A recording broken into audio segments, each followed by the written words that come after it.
이 갈라디아서를 중심으로 율법과 행위와 믿음의 관계, 그리고 구원의 관계에 대해서 세미나를 하겠습니다.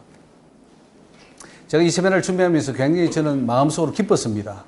그리고 정말 하나님께서 너무 귀한 것을 깨닫게 해주신 것에 대해서 정말 마음이 감격했습니다.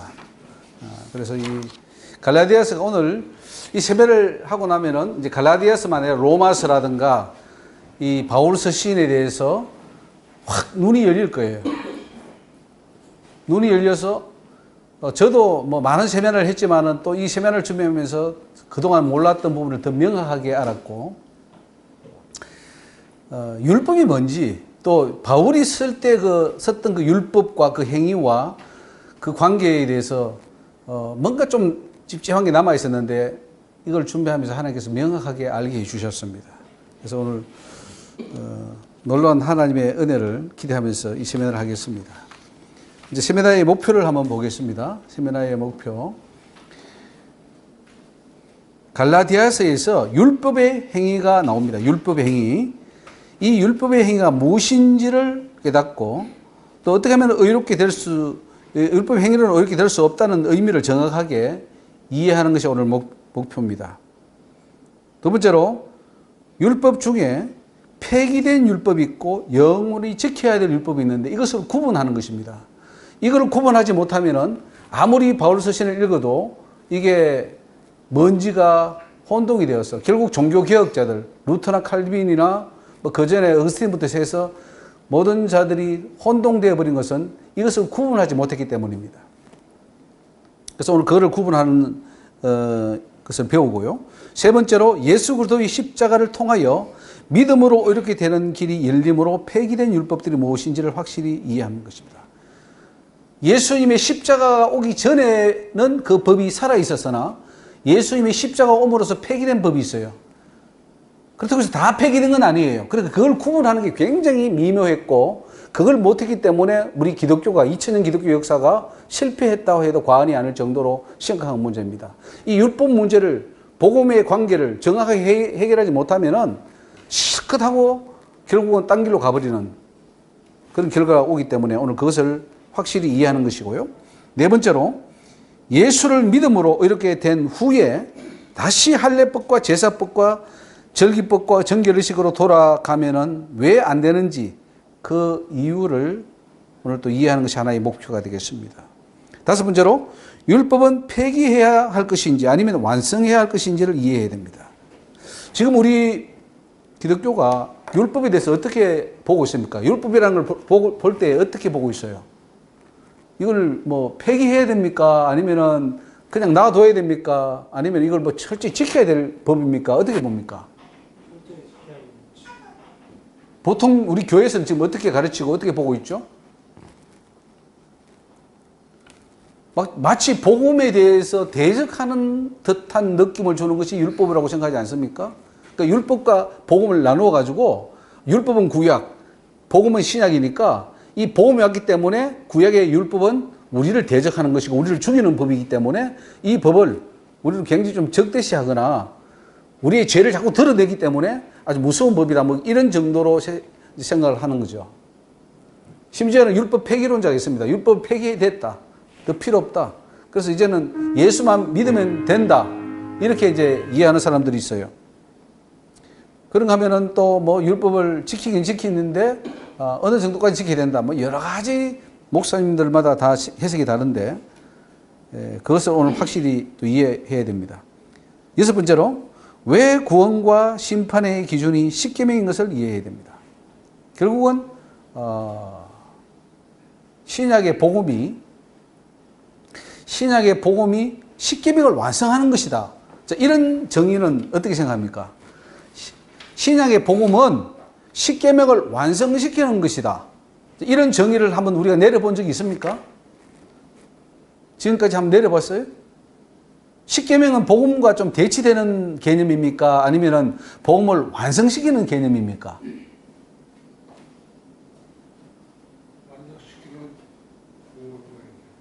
그거는 진짜 대단하시고요. 대부분의 교회는 지금 어떻게 이해하느냐 이거죠. 지금 교회들이. 아니면 우리가 배워왔던 혹은 설교해왔던 것이. 십계명은. 십계명을 완성시키는 게 복음이다. 그렇게 생각합니까? 아니면 십계명을 못 시키니까 그냥 복음을 믿어서 구원받는 것이 복음이라고 생각합니까? 복음을 완성시키는 그리고 거죠. 목사님들이 지금 십계명을 완성시켜야 복음이다라고 말 설교합니까? 아니면은 십계명을 제쳐두고 예수를 믿음으로 그냥 구원받는 게 복음이라고 합니까? 그렇게 가르치지 마니까. 웨스트민트 신앙고백에는 뭐가 되어 있을까요? 우리가 지금 장로교는 웨스트민트 신앙고백이 그 캐논입니다. 기준입니다. 근데 그 웨스트민트 신앙고백에는 십계명에 대해서 뭐라고 어떻게 말하고 있습니까?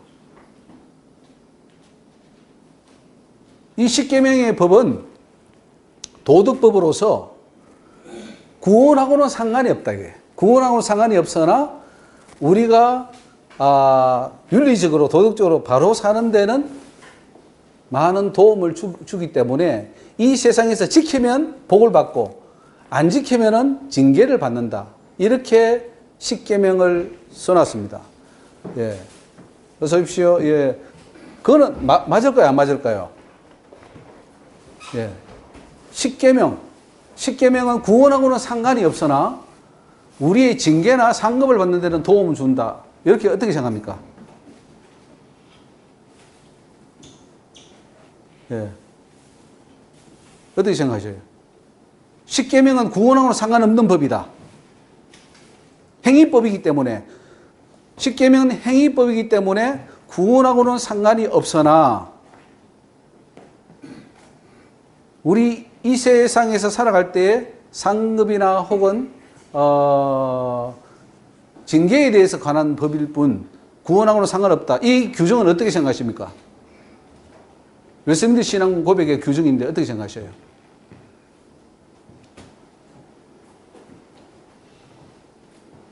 자, 그게 지금 우리가 교회에서 내리고 있는 정의입니다. 7번째로 성령을 우리에게 주신 이유가 무엇인지를 이해하는 것이고, 8번째로 성령의 열매를 맺어야 하는 이유를 또 이해하는 것입니다. 그러니까 열매를 맺어야 천국 가느냐, 열매 없이도 갈 수 있느냐, 그 문제입니다. 천국은 열매를 맺어야 간다. 아니면 천국은 열매하고는 상관없다. 이게 정의죠. 지금은 우리가 열매는 절대로 구원의 조건을 넣으면 안 됩니다. 오히려 넣으면은 공격을 하죠. 그런데 갈라디아서는 어떻게 말하고 있느냐를 보겠습니다. 그리고 9번째로 십계명을 지키지 못하면 천국을 유업으로 받을 수 없다는 이유를 설명하겠습니다. 자, 어떻습니까? 십계명을 지키지 않으면 구원 못 받는다. 이 정의는 어떻습니까? 아닌 것 같습니까? 예. 그게 아닌 것이 내 생각인 것 같습니까? 성경이 그렇게 말하고 있는 것 같습니까? 성경이 그런 것 같습니까? 예, 잘 오셨습니다. 예, 그걸 고쳐야 돼요. 우리 병원에 가는 것은 잘못된 걸 고치려고 오는 거잖아요. 건강하면 올 필요 없습니다. 세미나에 다 우리가 알고 있으면 올 필요 없죠. 모르니까 와서 배우는 거 아니겠어요? 예, 오늘 잘 오셨습니다. 근데 십계명을 반드시 다 지켜야 천국 올 수 있다. 이것이 하나님이 내린 정의라면 어떻게 하시겠어요? 그러면 그동안에 했던 우리 설교는 다 엉터리예요. 우리가 했던 그 모든 가르쳤던 가르침은 거짓이라는 거죠. 그럼 그건 회개해야 되겠죠. 예, 맞습니다. 그거는 좀 갈라디아서 오늘 율법과 연관해서 더 명확하게 한번 살펴보도록 하겠습니다. 자, 넘어가서 페이지 3페이지에 갈라디아서를 쓰게 된 이유가 뭐냐? 첫째로 유대교 전통을 따르는 자들에게 예수 그리스도의 십자가를 통하여 의롭게 되는 길이 새롭게 열렸다는 것을 강조하기 위해서입니다. 그동안에 유대교가 한 4,000년 동안 내려왔습니다. 처음 아브라함 때부터 해서 모세를 통하여 다윗을 통하여 솔로몬 쭉 내려와서 결국은 예수님 당시까지 내려온 것이 한 4,000년 역사가 되지 않습니까? 그런데 그 4,000년 내려오던 그 유대교 전통에 예수님이 나타나셨어요. 예수님이 나타나셔가지고 새로운 길을 열었단 말이죠. 그렇기 때문에 굉장히 큰 혼동이 왔습니다. 아니 계속 유대교를 잘 믿어왔는데 이제 새로운 길을 열어놓았으니 그러면 어떻게 해야 되느냐. 그래서 혼동이 생긴 그 상황이 바로 갈라디아 교회의 상황입니다. 그래서 그거를 설명하기 위해서 사도 바울이 이 갈라디아서를 썼다는 거죠. 두 번째로 구약 율법을 통해 할례나 절기나 속죄나 정결 의식 등을 통해 의롭게 되어 오던 것을 이제 예수 그리스도가 오심으로 그동안의 모든 율법을 십자가로 완성하였다는 것과 그것으로 모든 죄를 사함받고 이렇게 한다는 것을 갈라디아 교회에 알리기 위해서다. 그동안에는 예수님 오시기 전까지는 제사를 지냈습니다. 태어난 지 8일 만에 할례를 행해야 되고 그리고 짐승의 피를 가지고 죄를 씻어야만 되는 그것을 4,000년 동안 했단 말이에요. 아니 아담까지 올라가면 더 되겠죠. 그런 식으로 쭉 해왔는데 예수님이 오신 후에는 이제 그 법이 필요 없다 라고 하니까 이제 갈라디아 교회에서 굉장히 혼동이 일어났겠죠. 그래서 그거를 십자가로 완성이 되기 때문에 더 필요 없다 하는 것을 알리기 위해서 썼던 거죠. 갈라디아서 1장 4절에 그리스도께서 하나님 곧 우리 아버지의 뜻을 따라 이 악한 세대에서 우리를 건지시려고 우리 죄를 위하여 자기 몸을 들이셨으니 영광이 저에게 세세토록 있을지어다. 예수님을 드러낸 거죠. 자, 세 번째로 예수 그리스도의 십자가를 믿는 사람이 다시 모세의 법인 할례와 속죄법과 절기와 같은 법으로 돌아가야 한다는 갈라디안주의가 갈라디아 교회에 들어왔습니다. 이걸 이제 경계하기 위해서 쓴 거죠. 그 밑에 다른 복음부터 한번 같이 읽겠습니다. 시작. 다른 복음은 없나니 다만 어떤 사람들이 너희를 요란케 하여 그리스도의 복음을 변하게 하려 함이라. 바울이 이 전도해서 세운 이 갈라디아 교회는 예수 복음을 처음에는 잘 믿었습니다. 이제 예수 믿으면 된다. 십자가만 믿으면 된다라고 했는데 들어와서 아니다. 할례도 행해야 되고 정결 의식도 해야 되고 구약의 모세의 법을 지켜야 된다. 이렇게 나온 거죠. 그러니까 굉장히 혼동이 생겼습니다. 이거를 정리해 주기 위해서 갈라디아서를 썼습니다. 네 번째로 폐지된 율법과 영원히 지켜야 할 율법을 구분하기 위해서 이 편지를 썼습니다. 지금 이 갈라디아서에서 보면은 폐지된 법이 있어요. 그리고 완성시켜야 될 법이 있어요. 이 두 가지 법이 막 혼용되어 있습니다. 사도 바울이 율법이라는 말을 쓸 때에 그 단어를 쓸 때에 어떨 때는 그게 폐기된 구약의 율법을 말할 때도 그걸 율법이라 그러고 또 여기 와서 십계명에서 율법 혹은 도덕법에서 율법을 할 때도 율법이라고 써요. 그러니까 독자들은 이 율법이 지금 사도 바울이 이 율법을 말하는 건지 저 율법을 말하는지 혼동이 돼요. 바울은 자기는 알고 있었어요. 그런데 읽는 우리는 이게 어딘지 몰라. 이게 폐기된 율법을 말하는 건지 아니면 완성시켜야 되는 율법을 말하는지를 구분 짓지 않고 썼습니다. 그래서 우리가 이걸 잘 구분을 해야 됩니다. 자, 그리스도의 은혜로 너희를 부르신 이를 이같이 속히 떠나 다른 복음 쫓는 것을 내가 이상히 여기노라. 그래서 폐지된 율법과 영원한 율법을 구분하지 못함으로 인해서 이런 혼동이 왔습니다. 자, 다섯 번째로 예수를 믿은 이후에 다시 할례나 절기나 속죄나 정결 의식을 통해 의를 얻으려고 한다면 예수 십자가를 통해 얻은 의와 구원의 효력이 상실된다는 것을 깨닫도록 하기 위해서입니다. 예수를 믿었습니다. 그래서 예수 의가 증가되어서 내가 속죄함을 받고 칭의를 받았는데 다시 내가 의를 얻기 위해서 할례를 행하거나 제사를 지내거나 정결의식을 한다는 거라 하면은 그 전에 받았던 효력이 사라져 버린다는 거죠. 그걸 알리기 위해서 이 갈라디아서를 썼습니다. 자, 여섯 번째로 예수 그리스도의 십자가를 믿음으로 칭의를 얻은 후에 영원한 도덕법과 십계명을 지킴으로 완전 성화를 이루고 성령의 열매를 맺어 천국 들어가게 한다는 것을 강조하기 위해서 갈라디아를 썼습니다. 자, 한마디로 우리가 정의해 봅시다. 갈라디아서는 율법을 폐기하라. 지키지 않아도 된다. 우리는 믿음으로만 간다. 이걸 말하는 겁니까? 아니면은 믿음으로 칭의를 받은 후에 우리가 율법, 그러니까 십계명을 완성시켜서 열매를 가지고 천국 들어간다 이렇게 말하고 있습니까? 갈라디아서가. 어느 쪽을 말하고 있습니까? 지금까지는 어떻게 이해했죠? 우리 갈라디아서 읽을 때 지금까지는 어떻게 이해했습니까? 우리는 그냥 이거 만약에 행위나 율법 행위가 들어가면은 이거는 다 불법이니까 오직 믿음만 해야 돼. 그 우리 개신교가 지금 막 외치는 게 오직자를 붙여요. 오직을 좋아해요. 오직 믿음이라는 거예요. 솔라라는 말을 좋아해요. 오직 믿음 외에는 없어. 구원에 있어서 구원의 조건은 오직 믿음 외에는 다른 거 넣으면 너 다 불법이야, 이단이야 이렇게 말해버립니다. 그게 이제 갈라디아서를 읽다 보니까 옛날에 폐해진 법, 십자가가 생김으로 폐해진 그 법을 강조하니까 그거 행위는 안 된다고 했지. 십계명, 영문법, 도덕법의 행위를 부인한 게 아니거든요. 사도 바울이. 오히려 그걸 더 강화시키는데도 불구하고 싹 다 잘라버렸어요. 한꺼번에 다 묶어서.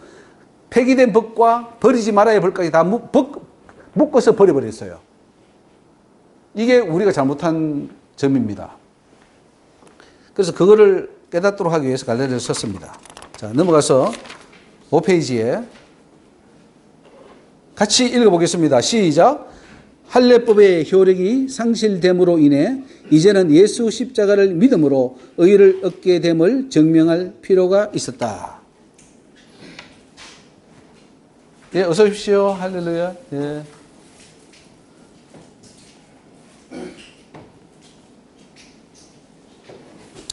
이 할례가 굉장히 중요합니다. 아브라함 때부터 할례가 시작되었습니다. 할례가 시작됐는데 구약에서 할례를 안 받으면 어떻게 되죠? 구약에서 할례를 안 받으면 어떻게 됩니까? 어떻게 기록되어 있어요? 할례를 안 받으면 백성 중에서 끊쳐진다 그랬어요. 그러니까 구원에서 떨어진다는 이 말이에요. 구약에서는 할례 안 받으면 안 됩니다. 절대 안 됩니다. 제사 안 지내면 됩니까? 네.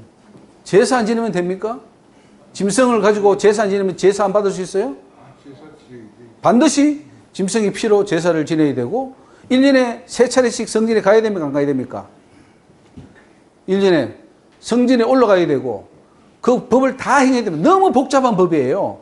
너무너무 복잡한 법을 다 행해야 이 의가 이루어지고 구원을 받는단 말이죠. 그런데 이제 예수님이 오심으로 심각한 문제가 생겼습니다. 그런 법들이 싹 다 폐지가 됐다는 거죠. 효력이 상실됐다는 거죠. 자, 바울도 사실은 난지 8일 만에 할례를 받았습니다. 왜냐하면 그렇게 해야 의를 얻고 하나님 백성이 되기 때문이죠. 페이지 5페이지에 1번 빌립보서 3장 5절을 보면 내가 8일 만에 할례를 받고 이스라엘의 족속이요 베냐민의 지파요 히브리인 중에 히브리인이요 율법으로는 바리새인이요 열심으로는 교회를 핍박하고 율법의 의로는 흠이 없는 자로라. 굉장히 율법적으로 달 지켰던 바울인 것을 알 수가 있습니다. 반드시 8일 만에 할례를 받았고 할례나 속죄법이나 절기법이나 정결의식이 폐해진 것을 알지 못하고 고집함으로 하나님의 교회를 핍박하는 결과를 가졌죠. 그러니까 예수님이 오셨음에도 불구하고 자기가 믿던 그 법이 정말 하나님의 법인 줄 알고 열심히 이제 핍박을 했지 않습니까? 그래서 갈라디아서 1장 13절 14절 보면 같이 읽습니다. 좀 크게 좀 읽어주시기 바랍니다. 시작. 내가 이전에 유대교회에 있을 때에 행한 일을 너희가 들었거니와 하나님의 교회를 심히 핍박하여 잔해하고 내가 내 동족 중 여러 영갑자보다 유대교를 지나치게 믿어 내 조상의 유전에 대하여 더욱 열심히 있었으나. 지금 이 갈라디아서의 핵심은 유대교의 문제예요. 이 유대교의 문제를 어떻게 해결할 것인가. 십자가 오고 예수가 오고 다시 기독교라는 것이 생겼는데 그러면은 이 유대교를 어떻게 해결할 것인가 하는 그 문제죠. 이것을 가장 심각하게 경험했던 사람이 바로 사도 바울일 겁니다. 자기가 유대교에 깊이 빠져 있었던 사람이기 때문에 이제 나와서 기독교를 믿고 예수를 믿다 보니까 그 차이가 뭔지, 어떻게 해야 정말로 진정한 복음을 따라서 구원의 길을 갈 수 있는지를 누구보다도 사도 바울은 잘 알았기 때문에 이 갈라디아서를 썼습니다. 이 사도 바울이 굉장히 머리가 좋아서요. 베드로는 머리가 좀 나빴던 것 같아요. 그래서 좀 그런데 바울은 하나님께서 말씀하시기를 굉장히 머리가 좋았답니다. 좋아서 머리가 앞서갔대요. 그러니까 자기는 그렇게 바로 섰는데 문제는 우리가 그 선 것을 잘못 이해하고 오해했다는 거죠. 그래서 지금 굉장히 얽혔는데 기독교 2000년 역사에 있어서 사도 바울이 쓴 로마서라든가 갈라디아서 이런 게 굉장히 중요한 말씀들이고 우리에게 좋은 교훈을 주는 건데도 불구하고 이것을 제대로 이해 못하고 지금 저도 이제 뭐 예수 믿은 지가 벌써 한 40년이 넘는데 이제 와서 이 진리가 깨달아진다는 거죠. 이게 참 안타까운 일이고 불행한 일이고 그러면서도 지금 와서라도 깨달으니까 감사한 것인 거죠. 자, 3번 봅시다. 율법을 이해하기 어려운 이유는 어떤 법은 계속해서 유지되지만 어떤 법은 중간에 폐지되거나 변경되기 때문입니다. 그래서 이제 제가 왜 신약교회도 율법을 지켜야 되는가 이 책을 편찬하면서 여기에 보면은 폐기된 법을 제가 613가지의 법들 가운데 제가 분리를 다 해놨습니다. 다 해놨어요. 613가지 리스트를 다 올려놓고 세 등분으로 나눴습니다. 오늘 책 가지고 계신 분은 가서 집 보시고 없는 분들은 한번 해서 구입해서 한번 보시기 바랍니다. 폐기된 법이 있어요. 지금 제사법, 할례법, 뭐 이런 정결법, 그리고 절기법 이런 건 다 폐지되었습니다. 폐지된 법이 있고 그 다음에 폐지는 되어서나 원리가 적용되는 법이 있어요. 예를 들면은 사도 바울이 이런 말 했죠. 곡식 뜨는 소의 입에 망을 씌우지 말라. 이거를 고린도서에 이런 데 인용을 합니다. 그거는 원리를 적용하는 거예요. 그러니까 원리가 연결되는 법이 있고 그 다음에 영훈법이 있습니다. 십계명을 비롯한 도덕법, 영훈법은 이거는 더 강화시켰습니다. 예수님이 마태복음 5장에 내가 율법을 폐하러 온 줄 알았냐? 더 완전케 하러 왔다 했을 때 그 완전은 바로 도덕법을 말해요. 거기에 뭐 옛날 법 아닙니다. 그러니까 율법을 할 때 범주를 잘 나눠야 돼요. 폐기된 법, 뜻만 유지되는 법, 영원히 지켜야 할 강화해야 되는 법. 이걸 분리하지 않으면 여러분 백날 성경 읽어보십시오. 성경 이해가 안 됩니다. 오해합니다. 지금 루터 칼빈도 이걸 이해 못했기 때문에 엉뚱한 종교개혁을 해버렸어요. 엉뚱하게 가버렸어요. 그러니까 여러분들은 적어도 이것을 제대로 깨닫는다면은 루터나 칼빈보다 더 뛰어난 그런 지식을 가지고 있는 것입니다.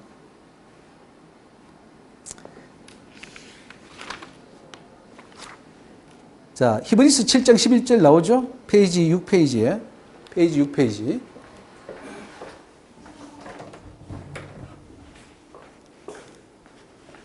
한번 읽어보겠습니다. 자, 히브리서 7장 11절 시작.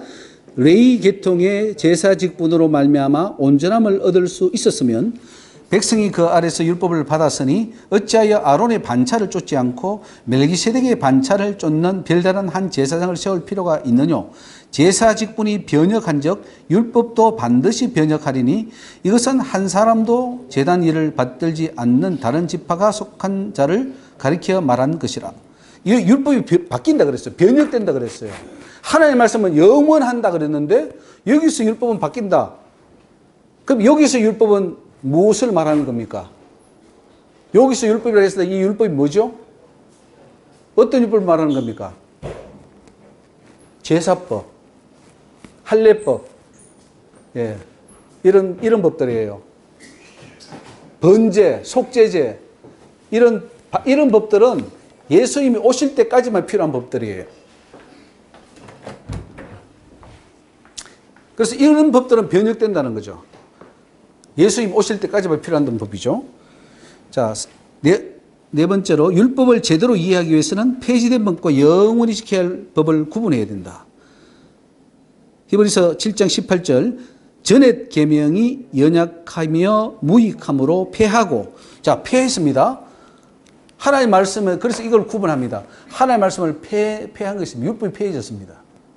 그러면은 어떤 사람은 그럽니다. 그럼 율법 전체가 폐해졌습니까? 구약 전체가 폐해졌습니까? 아니면 율법 가운데 예수님이 오심으로 속죄하는 속죄법이나 할례나 정결법이나 절기법만 폐해진 것입니까?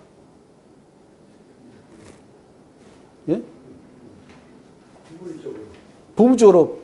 그렇죠. 이거 부분과 못하면은 우리가 아직 성경을 모른다는 거예요.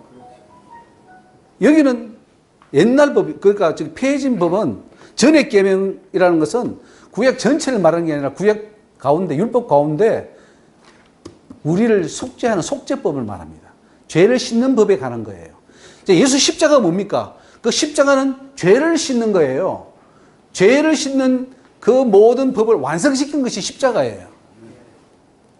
완성되기 때문에 전례법은 필요 없다는 그 말이에요. 그러면 거기에 십계명이 포함되면 안 됩니까? 폐해진 법에 십계명이 들어갑니까? 안 들어갑니까? 예?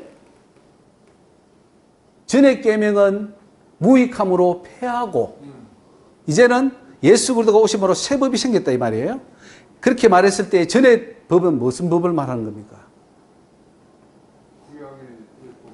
구약의 율법. 그러니까 구약 율법 맞아요. 근데 구약 율법 전체를 말하는 겁니까? 아니면은 구약 율법 가운데 수많은 법이 있어요. 여기 이거 좀 읽어보시기 바랍니다. 법이 수도 없어요. 뭐 사회법, 민법, 형법 뭐 보면은 여기 유책. 예.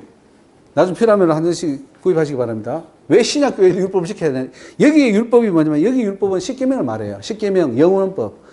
지금 뭐 다시 돌아가서 번제를 드리라, 뭐 할례를 행해라 그런 법이 아니고 그 율법, 이 율법이라는 것은 바로 영원히 폐해지지 않는 법을 말해요.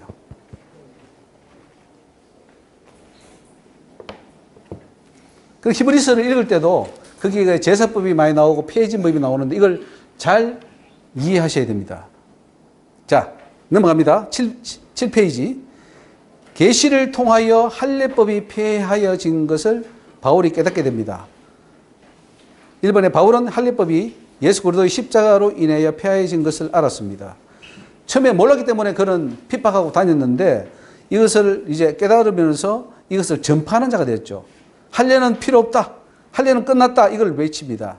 갈라디아서 1장 11절 12절 같이 읽습니다. 형제들아 내가 너희에게 알게 하노니 내가 전한 복음이 사람의 뜻을 따라 된 것이 아니라 이는 내가 사람에게서 받은 것도 아니요 배운 것도 아니요 오직 예수 그리스도의 계시로 말미암은 것이라.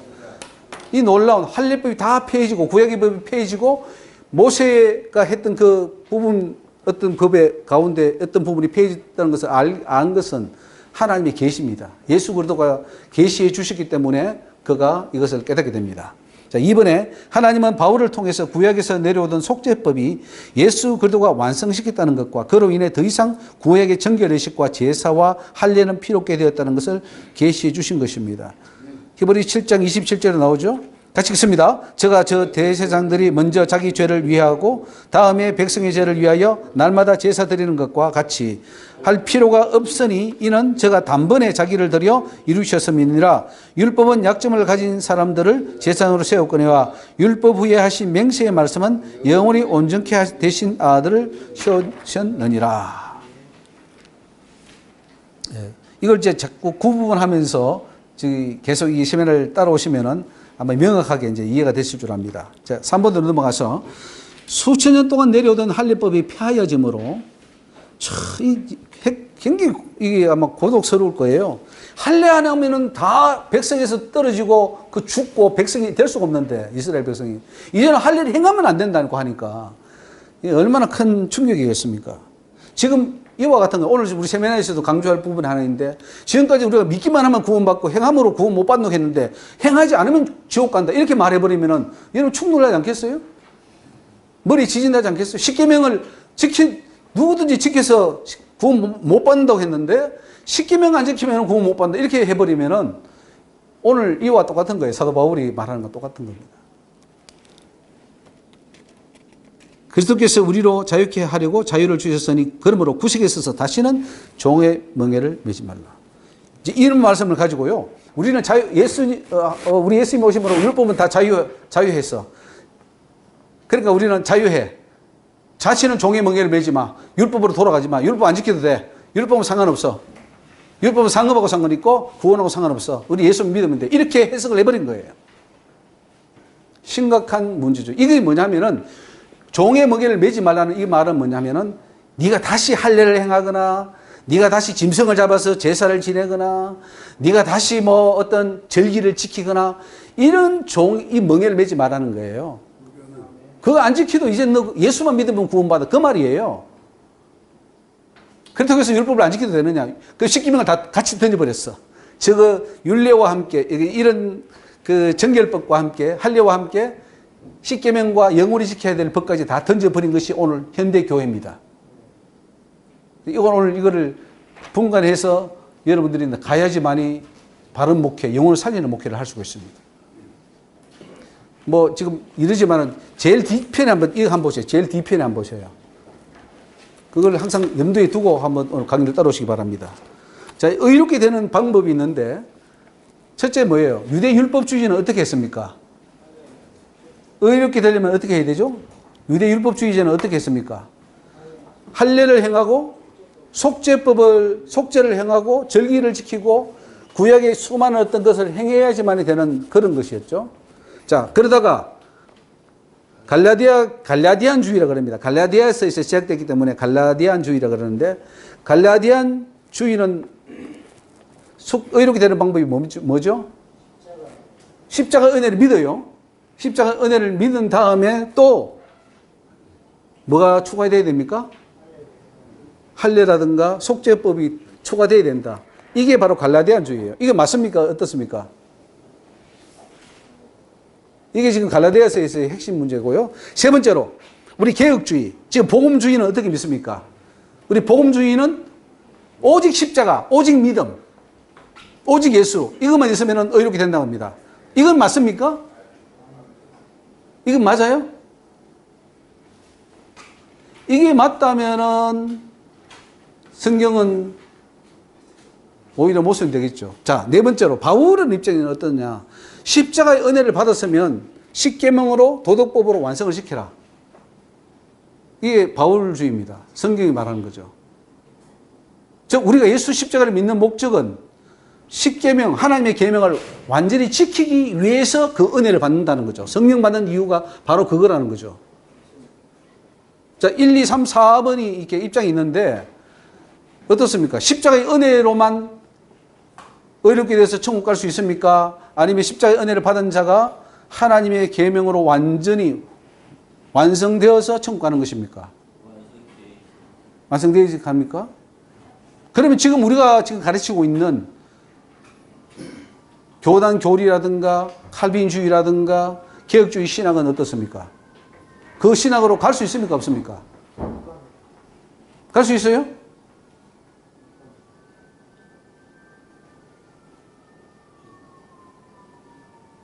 성경이 뭐라고 말하고 있냐? 성경이 기준은 뭐 누가 말하는 건 게 아니라 예수님이 우리 하나님이 어떻게 말했느냐가 중요합니다. 갈 수 있습니까? 예수만 믿으면 간다 이렇게 말하죠. 예수만 믿으면 간다. 그런데 예수 믿는 목적이 뭐죠? 예수 믿는 목적은 우리 이렇게 생각합니다. 우리가 십계명 다 못 지키고 죄가 많으니까 계속 죄를 지으니까 그 방법 말고 그냥 네가 예수 믿으면 다 없는 거로 해줄게. 덮어줄게. 이게 은혜야. 그리고 천국 와. 이렇게 생각하니까 은혜를 욕되게 하는 거예요. 하나님의 은혜를 욕되게 하는 거예요. 하나님이 예수님이 십자가에 못 박혀 죽은 것은 그렇게 하라고 준 게 아니거든요. 내가 죽은 것은 너희들도 나처럼 죽어서 다시는 죄 짓지 말고 내가 명한 율법 그 계명 십계명 다 지켜서 완전한 자 되도록 하기 위해서 주님 우리를 위해 죽어주신 거예요. 우리가 생각하기를 그게 아니고 우리가 못하니까 예수님 대신 죽어주시고 그 예수님 공로로 믿고 우리는 간다. 이런 구도를 가지고 있어요. 그렇게 설교하고 있어요. 그게 바로 가짜예요. 성령이 나한테 오셔서 내 안에 계셔야 내가 죄를 짓지 않는 거예요. 맞습니다. 그러니까 성령 받는 목적, 예수 믿는 목적, 우리에게 칭의를 주는 목적이 뭐냐면은 우리는 죄를 지어도 주님 나 용서해 주시고 깨끗이 씻어주세요. 깨끗이 씻어주세요. 그리고 나 천국 보내주세요. 이렇게 믿는다는 거죠. 이게 잘못됐다는 거죠. 이건 나를 없애야 되면 내 안에 예. 성령이 오셔서 함께 하셔야 되는 거지 내게 남아있으면 안 돼요. 예.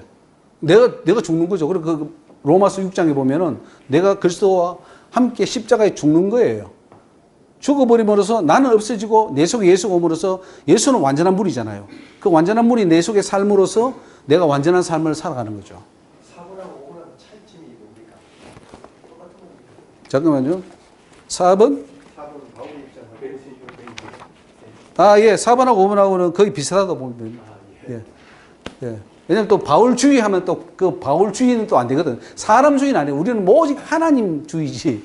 뭐, 그래서 제가 정리를 한 거고요. 5번은요.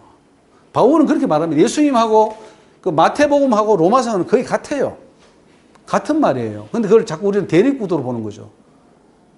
그 로마서도 보면은 율법을 지켜서 의롭을 받으라 그럽니다. 자, 의는 몇 가지가 있습니까? 의가 몇 가지가 있습니까? 두 가지를 보시면 됩니다. 하나는 우리가 믿음으로 받는, 값없이 받는 칭의입니다. 칭의. 우리가 죄가 많았는데 탕감받는 거죠. 일만 났는데 빚을 졌는데 불쌍히 여기서 우리가 잘못했다고 함으로써 내가 빚을 탕감해 줄게. 그러면은 마이너스에서 제로 되는 거예요. 그게 칭의입니다. 내가 뭘 잘해서가 아니라 그냥 그동안 빚진 거 다 싹 없애버린 거예요. 그 제로가 되는 거죠. 우리 인생의 제로. 제로 상태가 뭐 칭입니다. 그럼 그거로 끝납니까? 아니죠. 성경에는 우리에게 요구하죠. 예를 들면 마태복음 25장에 보면은 의인들은 저 의인들 그러죠. 그러니까 마귀를 위해서 예비된 저 불에 들어갈 자는 악인이라 그러고 천국에 예비된 곳에 들어갈 자는 의인이라 그럽니다. 그 의인은 행위로서의 의인입니다. 즉 물을 뜯어주고 입혀주고 뭐 먹여주고 한 그 행위를 통해서 얻은 의입니다. 그건 두 번째 의예요. 그건 내가 이루어야 될 의입니다. 그런데 우리 개신교에서는 내가 이루어야 될 의는 이건 안 돼. 잘라버려. 예수 의만 딱 내놓고는 이 칭의만 강조하고 이 칭의가 구원을 받았다 하는데 절대로 아닙니다. 이 칭의는 우리의 의를 위해서 기초가 되죠. 왜냐하면 제로가 안 되면 우리의 의를 이룰 수 없어요. 마이너스에서 어떻게 그를 이룹니까? 그러니까 먼저 용서함 받음으로 모든 죄를 사함 받은 후에 그 다음에 우리가 쌓아야 돼요. 그래서 선을 행한 자는 영생을 이렇게 나오고요. 성경에 보면은 선을 행한 자는 영생으로, 악을 행한 자는 영벌로. 행위 심판입니까 아닙니까? 행위 심판. 하나님의 심판은 행위 심판입니까? 아니면은 믿음으로 그냥 우리가 다 천국으로 가는 겁니까? 목사님 어떻게 생각합니까? 행위 심판입니까 아닙니까? 행한 대로 갚아주시는 하나님이시니까. 예, 행위 심판입니까 아닙니까? 행위 심판. 근데 개혁주의 신학에서 개혁주의 신학자들이 행위 심판하면은 완전히 그냥 뒤집어집니다. 어떻게 행위 심판을 말하느냐고 이렇게 말을 합니다. 근데 이게 신학이 안 맞다니까요. 이게 하나도 맞는 게 없어요. 그냥 보통 안 맞는 게 아니라 처음부터 끝까지 다 안 맞아요, 지금. 성경은 이렇게 말하고 있는데 신학은 이렇게 말하고 있으니까 성경은 무시하고 신학을 따라간다는 거죠. 자.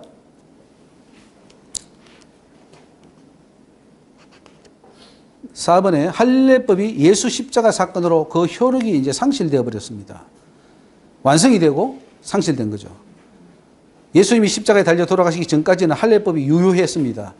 예수님도 태어난 지 8일 만에 할례를 행하셨고요. 십자가 사건 이전에는 누구를 막론하고 반드시 할례를 받아야만 됩니다. 그러나 예수 그리스도의 십자가 사건 이후로는 할례가 그 효력을 상실하게 됩니다. 갈라디아서 5장 5절 6절 같이 읽습니다. 우리가 성령으로 믿음을 쫓아 의의 소망을 기다리노니 그리스도 예수 안에서는 할례나 무할례나 효력이 어떻게 됐습니까? 없대.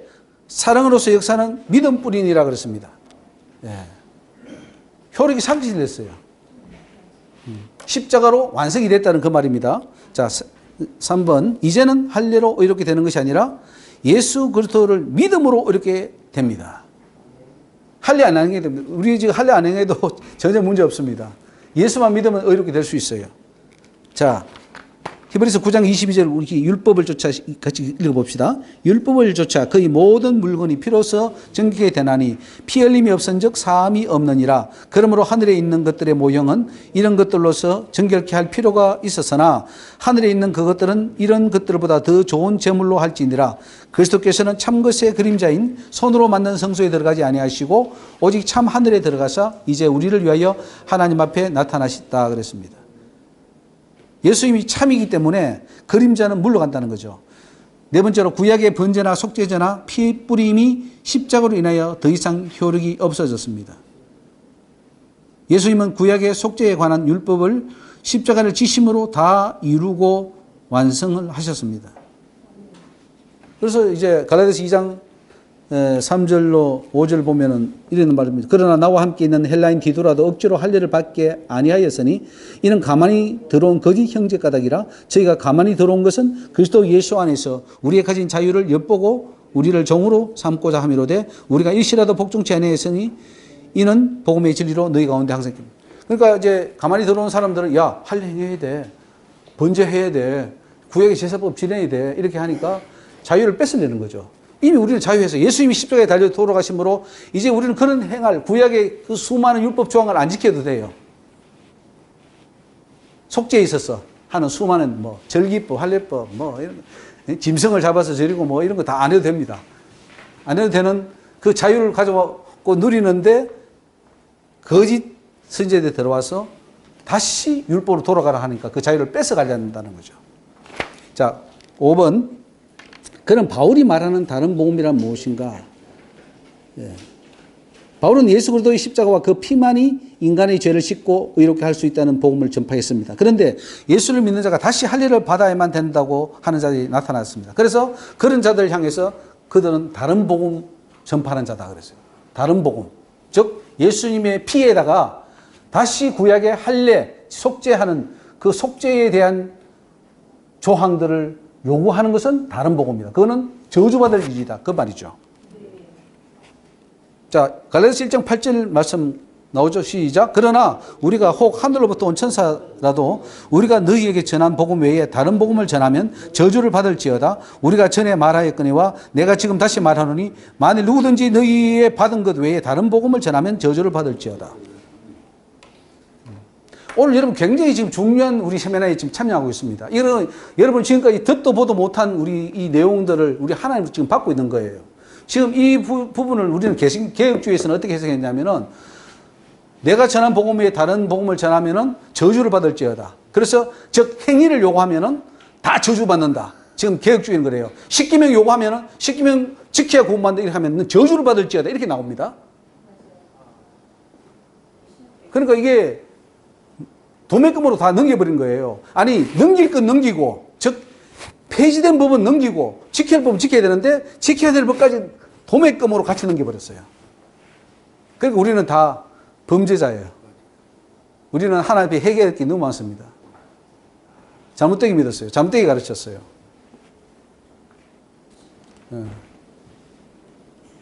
오죽하면은 뭐 웨스트민스터 신앙고백에서도 십계명은 도덕법인데 그것은 구원하고 상관이 없다. 이렇게 말하겠습니까? 자, 6번으로 넘어가겠습니다. 갈라디아서에서 율법의 행위는 무엇을 두고 하는 말입니까? 저는 이게 너무 감사해요. 옛날에는 이 율법의 행위를 할 때는 이게 전체의 모든 행위, 율법에 관한 모든 행위를 말하는 거 같은데 여기서 율법의 행위가 아니라는 것을 오늘 분명히 이제 알고 가셔야 됩니다. 이게 정말 여러분 오늘 비가 오는데도 불구하고 세미나 온 보람이 있을 줄 압니다. 갈라디아서 3장 읽어봅시다. 1절. 어리석도다 갈라디아 사람들아 예수 그리스도께서 십자가에 못 박힌 것이 너희 눈앞에 밝히 보이거늘 누가 너희를 꾀더냐 내가 너희에게 다만 이것을 알려 하노니 너희가 성령 받은 것은 율법의 행위로냐 듣고 믿음으로냐. 이걸 가지고요 우리가 지금까지 어떻게 했냐면은 모든 말씀에 순종하는 행위까지 다 포함시켜서 했어요. 그 행위로 안 된다 이거죠. 행위로. 그 말이 아니에요. 이것은 네가 지금 율법의 행위라는 것은 정결의식을 행하고 할례를 행하고 짐승으로 제사를 지내고 이런 율법의 행위를 말하는 거예요. 이걸 말하는 것인데 전체 그냥 십계명 안 지키도 십계명 지키면 오히려 저주받는 것처럼 십계명 지켜야 구원받는다 하면은 이건 완전히 저주받을 자로 만들어 버렸어요.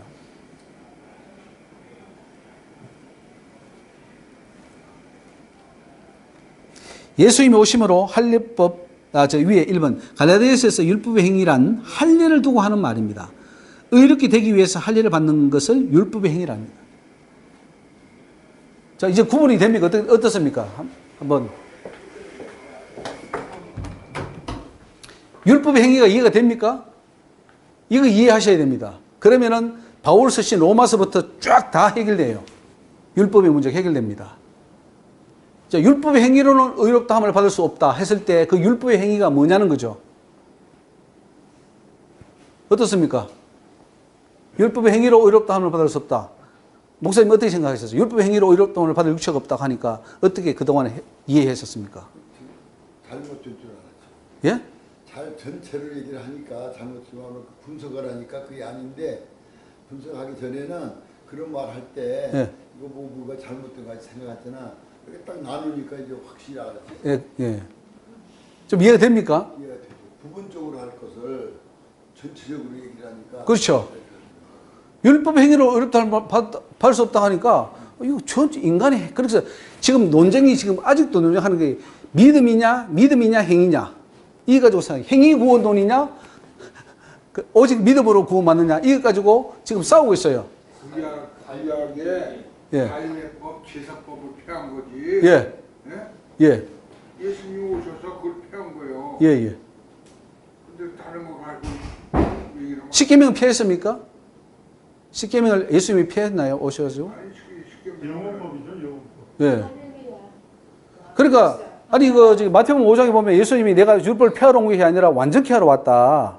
어? 맞습니다. 율법이 1.1에도 땅에 떨어지지 않는다. 다 이룬다 그랬잖아요. 네. 그러니까 잘 구분해야 됩니다. 그 잘못 구분하면 또 그러면 구역으로 돌아가자 해가지고 또 뭐 그러면 구역의 법 다 지킬 겁니까? 아니죠. 분리하라는 거예요. 분리. 예. 폐해진 법과 폐해지지 않는 법. 여기서 율법의 행위로 의롭다를 받는 것은 내가 의롭게 되기 위해서 막 할례도 행하고 손도 씻고 막 소금도 뿌리고 뭐 저기 율법의 행위를 합니다. 그리고 1년에 한 번씩 3번씩 예루살렘 가가지고 이제 또 짐승 가가지고 피도 드리고 온갖 것을 다 하는 거예요. 아이고 뭐 오늘 또 무슨 절기네 하고 절기 지키고 그러면 의롭게 된 줄로 착각하는 그 행위를 말하는 거예요. 그거로는 의롭게 될 수가 없다는 거예요.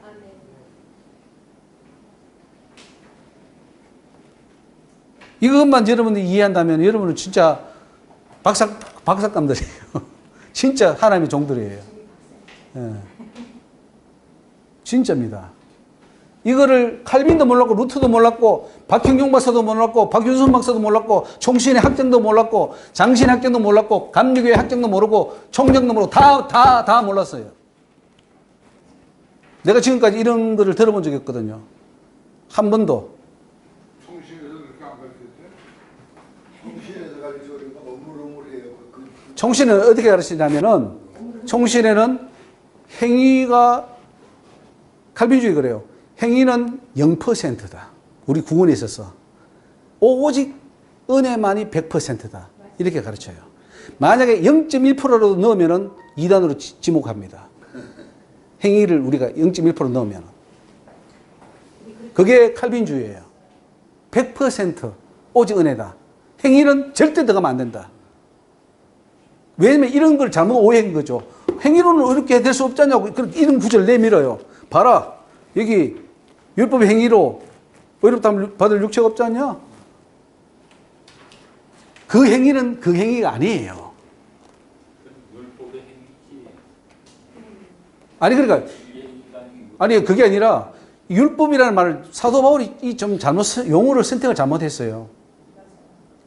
나는 사도 바울이 조금 더 명석해서 이 분리를 좀 해줘야 되는데 분리를 안 하고 그냥 같이 섞어. 율법이라고 하면 우리가 독자들은 다라고 생각하지. 그거 뭐 그게 할례하고 뭐 폐해진 법만 생각합니까?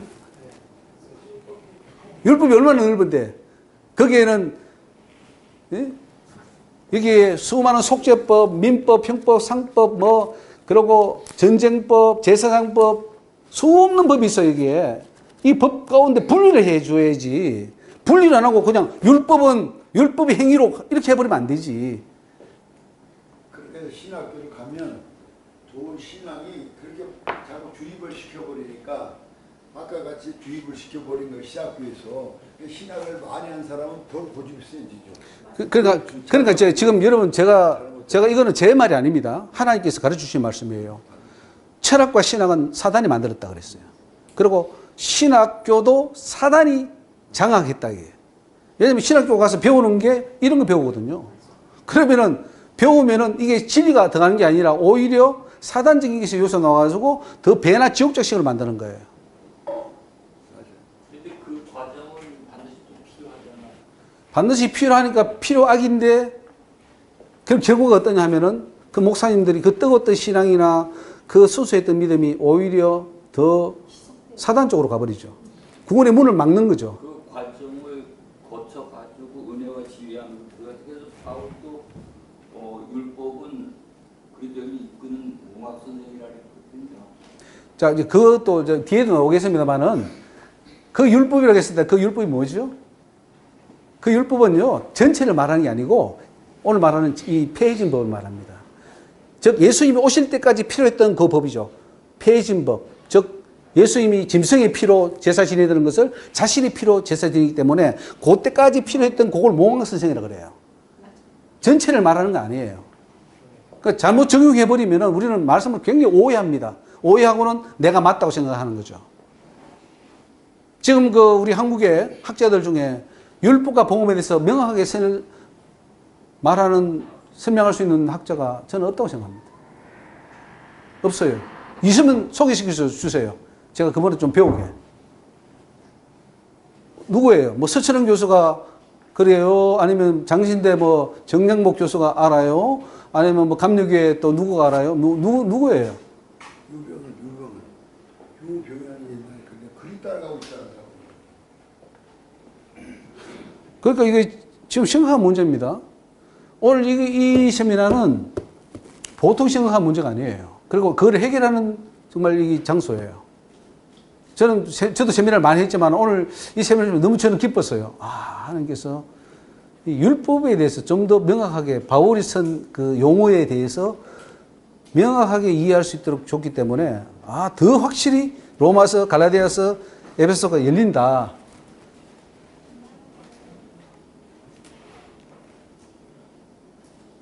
자, 3번으로 가보십니다. 예수님이 오시기 전까지는 이런 율법 행위들이 필요하였다. 그러나 예수님이 오심으로 이런 법들이 다 폐해졌기 때문에 더 이상 구약의 율법으로 돌아갈 필요가 없다는 거죠.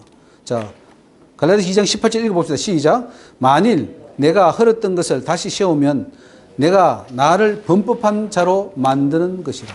자, 여기에 이제 이 말씀을 들을 때에 그럼 이걸 어떻게 해석합니까? 내가 헐었던 것을 다시 세운다 했을 때 우리는 그동안에 어떻게 이해했습니까? 이거를요, 율법 전체를 이해했어요. 저도 솔직히 말해서. 율법을 다 헐은 거야, 그럼? 그게 아니고, 율법 가운데 예수님 오심으로 폐해진 그 법을 말합니다. 그걸 헐어놓고 할례를 안 해도 되는데 다시 또 할례를 행해야 된다 하면 나는 내가 범법자다. 나는 범법자다. 아니 구약이란 동물 가지고 제사를 드리고 제사원을 받았잖아요. 근데 예. 예수가 오고 나서 좀 예수 피 이해는 안 되고 예. 가르치고 있는데 뭐. 예, 예. 그러니까 예수님이 오심으로 폐해진 그 법은 철저히 버려야 됩니다, 이제는. 버려야 되는데 그 법을 다시 돌아가겠다 하는 그 문제가 생기는 거죠. 응? 예를 들면 이제 이런 거 있겠습니다. 우리가 옛날에 그 주일 성수가 있었는데, 주일 성수에 만약에 너희들이 그날 뭐 사먹으면 지옥 간다 그러고 말이죠. 시장 가면 지옥 간다. 식당 가서 뭐 사먹으면 지옥 간다. 버스 타면 지옥 간다. 이런 말 많이 했습니다. 했죠? 목사님 했으면 안 했습니까? 박윤선 박사도 비행기 타고 왔다고 잘랐어.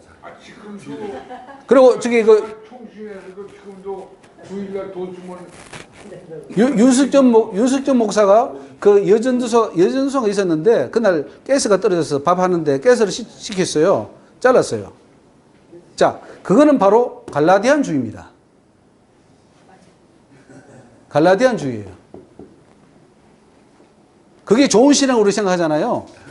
아니에요. 율법, 자유, 하나님 자유를 주셨는데 자유를 다시 묶는 거예요. 예. 그러니까 우리 합동척, 뭐 고신척 이런 사람들은 갈라디안주의입니다. 하나님 주신 자유를 십자가를 가지고 다시 어디로 진짜 십계명으로 가야 되는데 십계명으로 가는 게 아니라 다시 폐해진 법으로 돌아간다는 거죠. 자유를 뺏는 거죠. 그러니까 이 교회 안에 지금 진리가 없는 거예요. 교회가 진리를 가져야 생명인데 교회 안에 진리가 없는 거죠. 구원의 진리가 없는 거죠. 천국과 진리를 사탄이 다 뺏어가 버렸어요. 다 변개시켜 버렸어요. 그러니까 걱정하지 마세요. 저기 그 신천지 걱정하지 말고 그것보다 걱정하는 게 내 자신을 걱정해야 되고 내 교회를 걱정해야 돼요. 지금. 내 안에 진리가 없는 거죠. 천국 못 가면 진리가 없는 거죠. 뭐. 자, 7번. 율법의 행위로서는 의롭다함을 얻을 육체가 없다. 이거 오늘 해석 잘 하시면은, 여러분들이 이제 정말 성경이 이제 보일 줄 압니다. 폐하여진 할례를 아무리 행한다 하더라도 그것으로 의롭게 될 수 없다는 뜻입니다.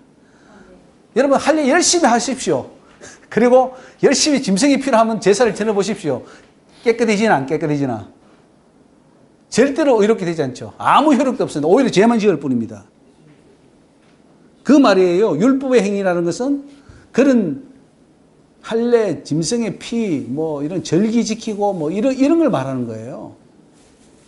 구약에서 짐승의 제사 지내던 것처럼 짐승의 피로 아무리 제사 지낸다 해도 인간의 죄를 씻지 못하는 것입니다. 사람이 이렇게 되기 위해서 구약에서 하던 모든 정결 의식과 속죄법은 십자가가 나옴으로써 폐지가 되어버렸습니다. 갈라디아서 2장 16절 읽습니다. 사람이 의롭게 되는 것은 율법의 행위에서 난 것이 아니요 오직 예수 그리스도를 믿음으로 말미암는 줄 아는 거로 우리도 그리스도 예수를 믿나니 이는 우리가 율법의 행위에서 아니고 그리스도를 믿음으로써 의롭다함을 얻으려 함이라. 율법의 행위로서는 의롭다함을 얻을 육체가 없느니라. 이것을 오해하여 어떻게 했냐면은 율법의 행위로 의롭다함을 못 받네. 그럼 십계명 지켜도 상관없네. 안 지켜도 상관없네.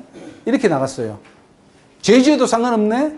그래서 우리 지금 교회의 교리가 뭐냐면은 죄 지어도 천국 간다고 말해요. 목사님 99명 아니 100명이 그럴지 모르겠어요. 야, 그 죄 지은다고 지옥 가는 거 아니야.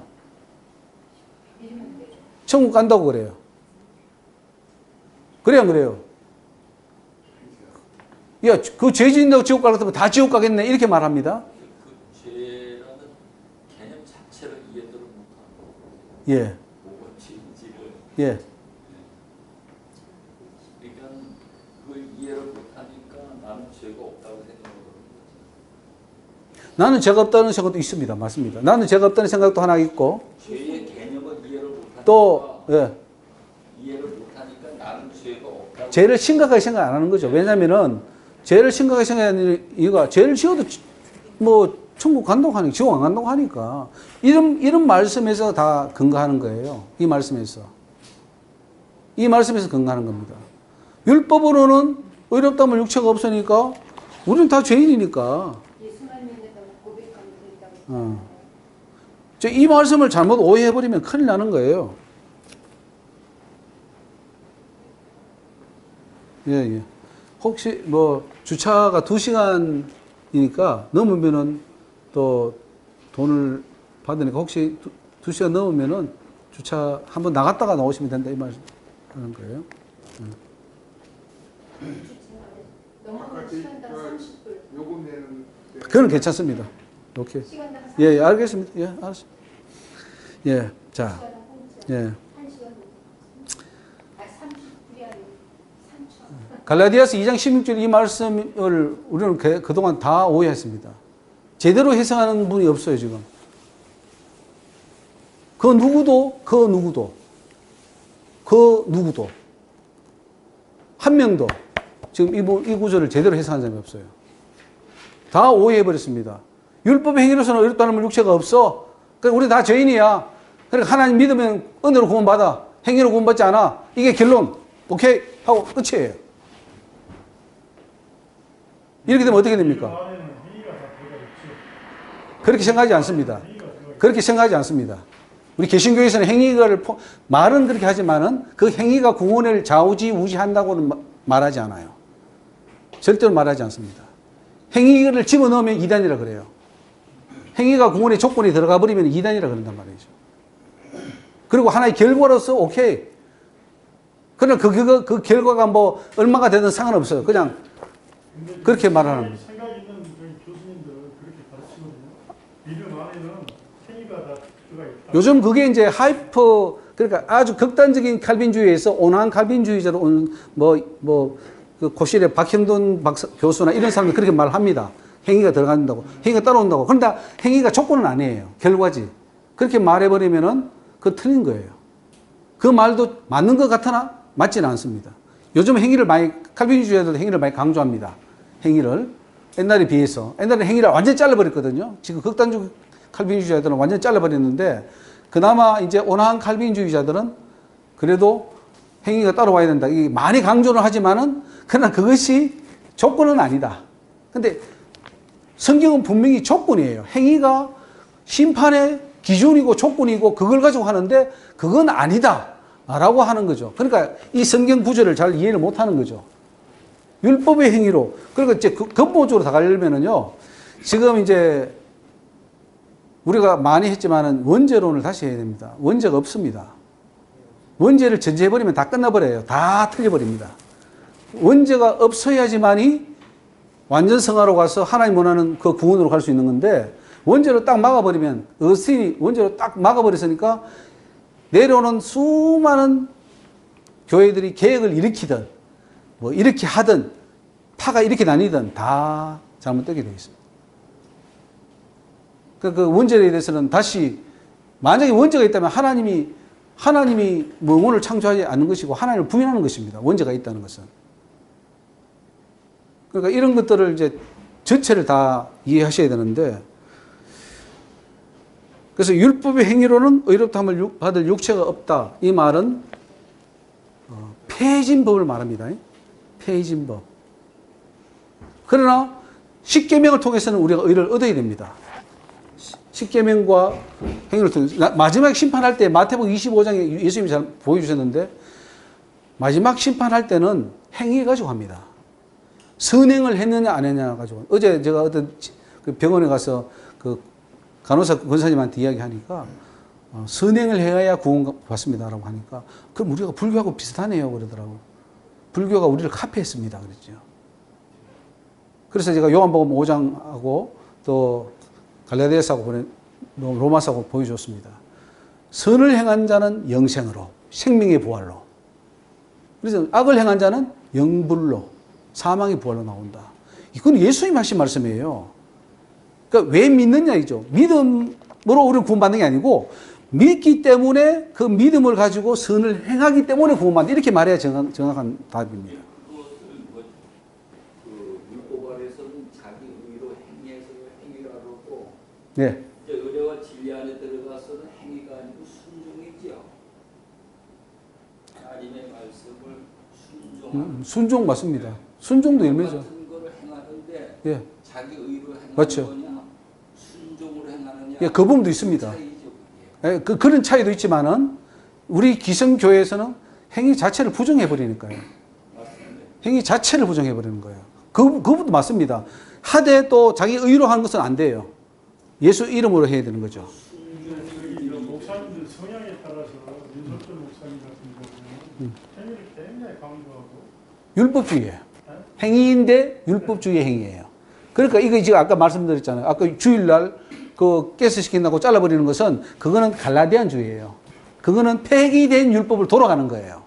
잘 해야 됩니다. 폐기된 율법으로 돌아갈 것이냐, 십계명 진짜 영원히 지켜야 될 법으로 돌아갈 것이냐, 생명의 법으로 돌아갈 것이냐, 그거를 혼동을 해버린 거예요. 최근에 제자 강성회 간수 목사님 같은 경우에도 그리고 그분도 동합청 목사님인데 제가 목사님 책도 많이 보내주고 자료도 많이 보내줬거든요. 많이 바뀌었어요. 캐리치에서 못 빠져나왔고. 근데 그분도 오늘 새벽 설교도 할 때 내가 잠깐 들었는데 행위는 10년이 강의를 하시는데 행위를 굉장히 강조하셔요. 예, 예. 네? 껴있는 목사님들은 그렇게 이제 행위 그 행위 검문자라고는 할 수 없지만 행위를 많이 공부하시는 목사님도 맞아요. 여러분 계시다. 예, 예. 근데 이 부분은, 이런 부분을 이해를 해야 된다는 거예요. 근데 이 부분을 이해를 못 하는 거예요. 이런 부분으로 다 우리는 지금 막혀버렸습니다. 이 갈라디아서를 읽을 때 이제 좀 이해가 되시겠습니까?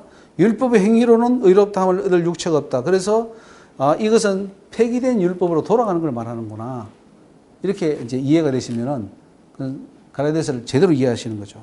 바울이 갈라디아 교인들에게 염려하는 것은 이미 폐하해진 율법으로 돌아가는 것이었습니다.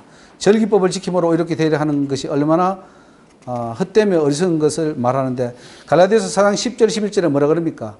너희가 날과 달과 절기와 해를 삼가 지키니 내가 너희를 위하여 수고한 것이 얼마나 헛될까 두려워하노라. 그러니까 여기서 지금 갈라디아서 율법을 쓰는 걸 아시겠죠? 율법은 바로 이런 절기, 이런 법들, 할례법들, 제사법들, 이런 거를 지금 말하는 거예요. 이런 것으로는 이제 더 이상 예수 그리스도의 십자가 외에는 이렇게 될 길이 없다. 이렇게 말하는 거죠. 자, 7번에 십자가 사건 후에도 율법의 행위를 통해서 의롭게 된다고 주장한다면 예수 그리스도의 십자가를 부인하는 것이 됩니다. 사도 바울이 강조하는 그거예요. 지금 예수 그리스도의 십자가 왔기 때문에 이제 다시 할례법이나 구약의 그 폐진법을, 정기법을 요구하게 되면은 그거는 예수 십자가를 부인하는 것이 되어버리기 때문에 안 된다. 이렇게 말하는 거죠. 자, 2번에 가면 예수님이 오신 후에는 일체 이런 제사는 폐지시켜만 합니다. 절대 할례를 행함으로 이렇게 되려는 시도조차도 하지 말아야 합니다. 사도 바울이 로마서도 그렇고 쭉 그 바울서신을 보면은 할례에 대해서 굉장히 많이 쓰는데 그 할례 문제가 굉장히 중요한 이슈였습니다. 그냥 하면 안 돼요, 이제는. 과거에는 안 하면 안 되고 예수님이 오신 후에는 하면 안 되는 법입니다. 즉 할례나 이런 것을 하게 되면은 다른 속죄의 길을 요구하게 되면은 예수 십자가를 통해서 이루어진 속죄의 길을 부정한 것이 되어버립니다. 갈라디아서 2장 21절에 내가 하나님의 은혜를 패하지 아니하노니 만일 의롭게 되는 것이 율법으로 말미암으면 그리스도께서 헛되이 죽으시느라. 여기 율법이 뭡니까? 여기 율법이라 했을 때 율법이 뭐죠? 맞습니다. 전체 율법이 아닙니다. 정결의식, 할례법, 이런 법, 이런 율법인 말합니다. 그 바울이 쓰시는 걸 잘 읽으셔야 돼, 이제 앞으로는. 이게 지금 십계명을 가지고도 율법이라고 말해요, 때로는. 근데 그 십계명 율법 아닙니다. 폐해진 율법. 예수를 믿으면서도 구약 율법에 요구되는 정결의식과 할례를 행해야 한다면 십자가의 은혜를 받을 수 없게 된다는 거죠. 자, 갈라디아서 5장 2절 말씀 같이 읽어보겠습니다. 보라, 나 바울은 너희에게 말하노니 너희가 만일 할례를 받으면 그리스도께서 너희에게 아무 유익이 없느니라. 구약에서는 할례 안 받으면 다 끊겨진다. 끊어진다. 구원에서 떨어진다 했는데 이제 예수님 오신 후에는 할례를 받으면 예수 그리스도 십자가의 효력이 상실된다. 이렇게 완전히 바뀌어버린 겁니다. 8번에 할례법이나 속죄법, 절기법, 정결의식법으로는 왜 속죄 문제를 해결할 수 없는가 하는 것입니다. 구약에서는 그게 여러분 짐승의 피로 제사 드리면 죄가 없어집니까? 안 없어집니까? 짐승에 이제 안수하고 그 피를 딱 내가지고 촥 제사에 뿌리면 죄가 사해집니까? 안 사해집니까? 구약 시대는 사해졌습니까? 예. 구약 시대는 그렇게 제사를 지냈잖아. 예수님 그렇게 하셨죠? 예수님 오시기 전까지는 그 방법을 사용했죠. 예. 오시기 전까지 필요했던 임시법. 그렇지. 임시법이고 예수님이 오심으로써 십자가에서 완전한 구원을 제사를 이루음으로써 그건 영원한 법이 돼가지고 세상 열방 누구든지 어디서든지 믿기만 하면은 이제 구원이 이루어지는 그 결과를 가져왔죠. 이거를 그 당시 사람들은 굉장히 이해하기가 굉장히 어려웠을 겁니다. 예.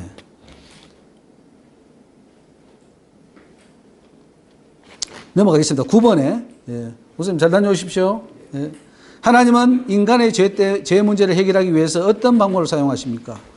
정결의식에 관한 율법이나 9번에 절기법이나 할례법 같은 것으로는 죄 문제를 해결할 수 없다는 결론을 내리시고 다른 방법을 사용하셨는데 그것이 바로 십자가입니다. 자, 히브리서 9장 9절 보면은 여기 아주 잘 나와 있습니다. 이 장막은 현재까지의 비운이 이에 의지하여 드리는 예물과 제사가 섬기는 자로 그 양심상으로 온전케 할 수 없나니 이런 것은 먹고 마시는 것과 여러 가지 씻는 것과 함께 육체의 예법만 되어 개혁할 때까지 맞게 개혁할 때까지가 개혁할 때가 언제입니까? 개혁할 때까지 그 법이 필요했다는 거죠. 그렇죠. 십자가에 달려서 돌아가시는 그 사건, 십자가 사건이 개혁할 때까지입니다. 그때까지 필요했던 임시법이라는 것을 말하고 있습니다. 자, 이번에 그것은 곧 바로 십자가다. 하나님은 예수 그리스도 십자가를 통해 인간이 가지고 있는 죄 문제를 근원적으로 해결하기를 원하셨다. 이제 복음이 이제 유대 민족의 종교에서 전 세계 열방으로 나가야 되는데 그렇게 하려면은 모든 사람이 우리가 뭐 1년에 3번씩 짐승 끌고 예루살렘 갈 수 없잖아요. 그러니까 이제는 예수님이 대제사장으로 오시는 거죠. 히브리 9장 11절에 그리스도께서 장래 좋은 일에 대제사장으로 오사 손으로 짓지 아니한 곧 이 창조에 속하지 아니한 더 크고 온전한 장막으로 말미암아 염소와 송아지의 피로 아니하고 오직 자기 피로 이 보면 영원한 속죄를 이루사 단번에 성소에 들어가셨다. 그래서 이제는 예루살렘 안 가도 됩니다. 짐승 안 잡아도 돼요. 누구든지 예수 이름만 부르면 십자가만 부르면은 구원받을 수 있는 길을 열어놓으신 거죠. 이것이 영원한 속죄요. 요때까지 필요했던 법이 바로 구약의 속죄법이에요. 제사법이에요. 그 문제를 지금 해결하는 겁니다. 그리고 십자가를 통해서 구약의 죄 문제를 해결하는 율법들을 완성시키신 다음에 폐하셨습니다. 자, 에베소서 2장 15절 같이 읽습니다. 원수된 것 곧 의문에 속한 계명의 율법을 자기 육체로 폐하셨으니 이는 이 둘로 자기 안에서 한 세 사람을 지어 합힌 것. 자, 율법 폐했습니까? 안 폐했습니까? 율법 폐했습니까? 안 폐했습니까? 목사님. 율법이 폐해졌습니까? 안 폐해졌습니까? 폐해진 법이 있고 완성된 법이 뭐야 여기에서는 그 율법을 폐한 거죠. 그러니까. 예. 예. 폐하고 예수님의 은혜로 하나님. 그러면 그 폐해졌다 했을 때 그 폐해진 것이 구약, 모세, 오경 포함한 다 모든 법입니까? 아니면은 일부분 법입니까? 그겁니다. 오늘 그것만 여러분 아신다면은 진짜 하나님께서 우리에게 은혜를 주신 거예요. 우리는 해석하기를 그 구약 전체 법을 해결해 버렸어요. 그 해석해 버린 거예요. 범위를 구약 전체 법을 폐해 버렸다 이렇게 하는 거예요. 지금 개혁주의 신학자를 물어보십시오. 전체 법을 다 폐하고 이제는 예수 그리스도를 십자가를 통해서 은혜의 법, 즉 믿기만 하면 구원받는 그 법을 이뤘다 이렇게 해석해 버리니까 그것도 틀린 거예요. 그러니까 그 예수님이 오신 거는 율법 폐하, 강폐하 이런 것보다도 죽은 자를 살리시는 게 목적이잖아요. 죽은 자를 살리기 위해서 율법을 완성시켰다니까요. 목사님, 어때 여기는 지금 폐했다고 그러잖아요. 네. 마태복음 5장에 보면 뭐라 그래요? 율법을 완성시키러 왔다 그랬어요. 맞습니까? 그러면 예수님, 그래서 바울 신학하고 예수님의 사무소 충돌난다고 그랬어요. 계속. 충돌나기 때문에 이걸 어떻게 해석해야 되지? 이걸 어떻게, 그러니까 저도 그렇게 생각했습니다. 사복음서하고 바울서 신학하고 충돌나요. 잘못 보면은. 맞습니다. 근데 충돌나는 게 아니라 사도 바울을 오해한 거예요. 사도 바울이 폐해졌다는 것은 예수님 오심으로 구약의 제사법, 할례법, 절기법, 정결의식법 그게 폐해졌다는 것이지 목사님 말씀 대로 구분을 못했어요. 구분을 못한 거예요. 아니 바울과 예수의 영을 받은 바울이 예수님과 다른 말을 하겠습니까? 같은 말이에요. 같은 맥락인데 바울이 이 부분을 강조한 것이지 그 로마서 읽어보면은 다 율법을 지켜서 완성하라는 거 나옵니다. 그 로마서 1장 17절 가지고 그 믿음으로 오직 의인은 믿음으로 하는 그거 틀린 거예요. 같은 바울 서신이지만 에베소서 2장 8절에 예. 너희가 그 은혜를 인하여 믿음으로 말미암아 구원을 얻으나니 이것은 너희에게서 난 것이 아니요 하나님의 선물이다 이렇게 말씀하거든요. 예. 행위에서 난 것이 아니니. 그래서 행위에서 난 것이 아니죠? 여기에서 말하는 행위는 율법의 행위를 말합니다. 옛날 폐해진 법들. 그렇죠. 우리 목사님 정확히 보셨습니다. 그게 정확한 거예요. 그렇게 하면은 행위 문제가 해결돼 버려요. 지금 행위냐 아니면 믿음이냐 이거 계속 신학자들 논쟁합니다. 그리고 3년 전에 종교개혁 500주년 그 기념할 때도 막 논쟁 엄청 하고 또 저기 그 김세윤 박사가 또 뭐 그 세 관점에서 이렇게 본 바울 해가지고 하니까 또 막 여기서 또 뭐 그 저기 보수 신학자들이 와 하고 있는 요거 하나 해석을 못해서 그래요. 이걸 해석 못해서 그래요. 그 행위는 뭐냐면은 그 폐해진 그 율법의 행위를 말합니다. 그 대신에 선행은 안 하면 또 지옥 가요. 선행은 안 하면 지옥 가고 할례나 폐해진 법은 행하면 지옥 갑니다. 손을 알고도 행하지 아니하는 것이 죄라. 그렇죠. 선행 안 하면 지옥 못 갑니까? 못 갑니까? 성경은 어떻게 말하고 있어요? 선한 사마리아처럼 하라 그랬습니다. 거기 레인과 제사장은 지옥 갔습니다. 선한 사마리아는 천국 갔습니다. 하나님 보는 것은 선한 행위를 보는 거예요. 이제 이런 경우도 있긴 있어요. 그러면 십자가의 원평 강도 같은 경우에는 뭐 열매가 하나도 없죠. 열매 있죠. 회개 그렇게 해석하면 안 됩니다. 그거를 첫째로 먼저 뭐냐면은 사람은 그 기준을 가장 최하에 갖다 놓기를 원해요. 그러니까 제가 참 좋겠다. 죽을 때 회개했으니까 천국 가겠다. 이거는 최악의 경우를 일단 접어두고 또 그가 그렇게 함으로써 복음이 얼마나 전파됐습니까? 얼마나 영광을 드러냈습니까? 예수님 십자가 달려 돌아갔을 때 그가 한 그 사람의 행위는 수만 명이 했던 선한 일보다 더 큰 열매예요. 얼마나 큰 영광입니까? 그게 복음으로 나가가지고 퍼져나갔으니까 얼마나 큰 일을 했습니까? 저는 그렇게 봅니다. 그리고 또 그 기준을 할 때 우리는 최악의 수준에 갖다 놓으면 그건 위험한 일이다. 이렇게 해요.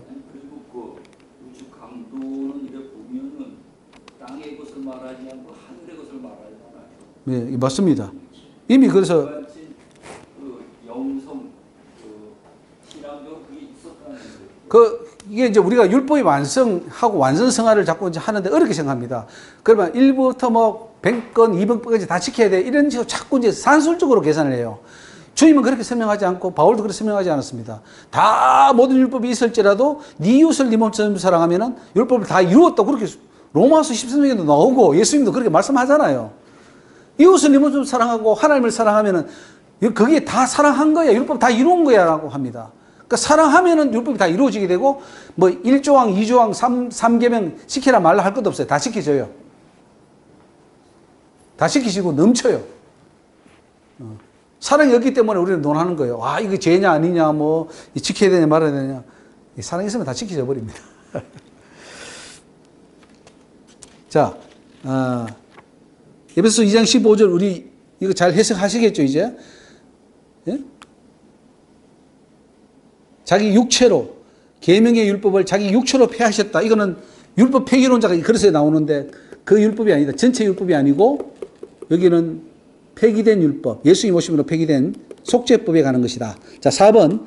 예수 그리스도의 십자가로 인하여 죄 문제를 해결할 수 있는 완전한 길이 열렸습니다.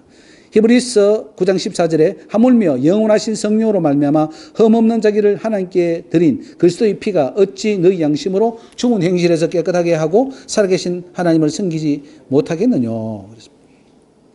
예수의 피가 왔기 때문에 이제 구약의 짐승의 피는 필요 없다. 그 말입니다. 또한 예수 그리스도의 십자가는 믿는 자들도 그 십자가에 못 박히게 함으로써 그 정과 욕심을 다 죽이는 능력이 있습니다. 그러니까 저기 내가 율법으로 말미암아 율법을 향하여 죽었나니 이는 하나님을 향하여 살려 함이라. 내가 그리스도와 함께 십자가에 못 박혔나니 그래서 이제는 내가 산 것이 내 안에 그리스도께서 사신 것이라. 이제 내가 육체로 사는 것은 나를 사사 나를 위하여 자기 몸을 버리신 하나님의 아들 믿는 믿음 안에서. 예. 율법을 향하여 죽었다는 그 말이 뭡니까? 율법을 향하여 죽었다.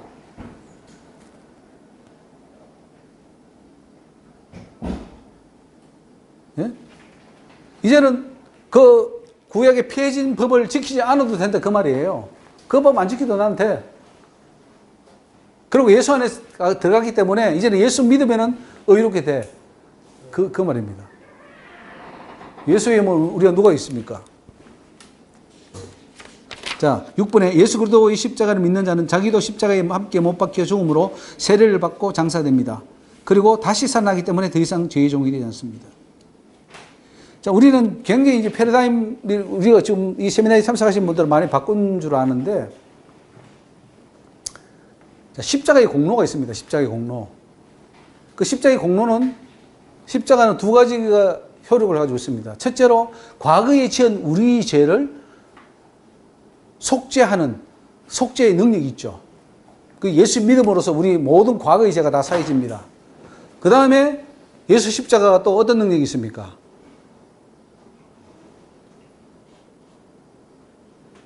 죄를 짓지 않도록 하는 맞습니다. 그러니까 우리는 지금까지 예수 그 속죄하는 속죄의 능력만 믿고, 그러니까 우리는 또 계속 죄를 짓는다 그러잖아요. 용서받은 죄인이라 그러면서 우리는 죄를 안 지을 수 없는 존재야. 맞습니까? 맞습니다. 참 그거 안 되는데. 아니, 제가 지금 말씀의 의미를 아니 죄를 안 지을 수 있습니까 없습니까? 우리가요? 예. 우리 의로다가는 안 되지만 하나님의 은혜로다가 이렇게 은혜로 된다. 어쨌든 그래 안 지을 수는 있는 거네요. 할렐루야. 예. 그런데 우리 신학에서는 조직 신학에서는 안 지을 수 없는 존재다 이렇게 되어 있어요. 그러니까 우리 사람으로서는 그거 아니 그러니까 그걸 떠나서 존재 자체가 인간은 죄를 안 지을 수 있다. 반드시 지을 수밖에 없는 존재다. 어느 거 맞습니까? 지을 수밖에 없는 존재죠. 근데 그게 하나님으로서는 하나님이 함께 하실 때 이제 죄를 안 짓게 되는 거죠. 이거 맞는 말씀 같아요. 어떻습니까? 아니 그러니까 모순이죠. 안 지을 수 없는 존재인데 은혜가 함께하면 안 짓는다. 이렇게 되는 거는 어떻습니까?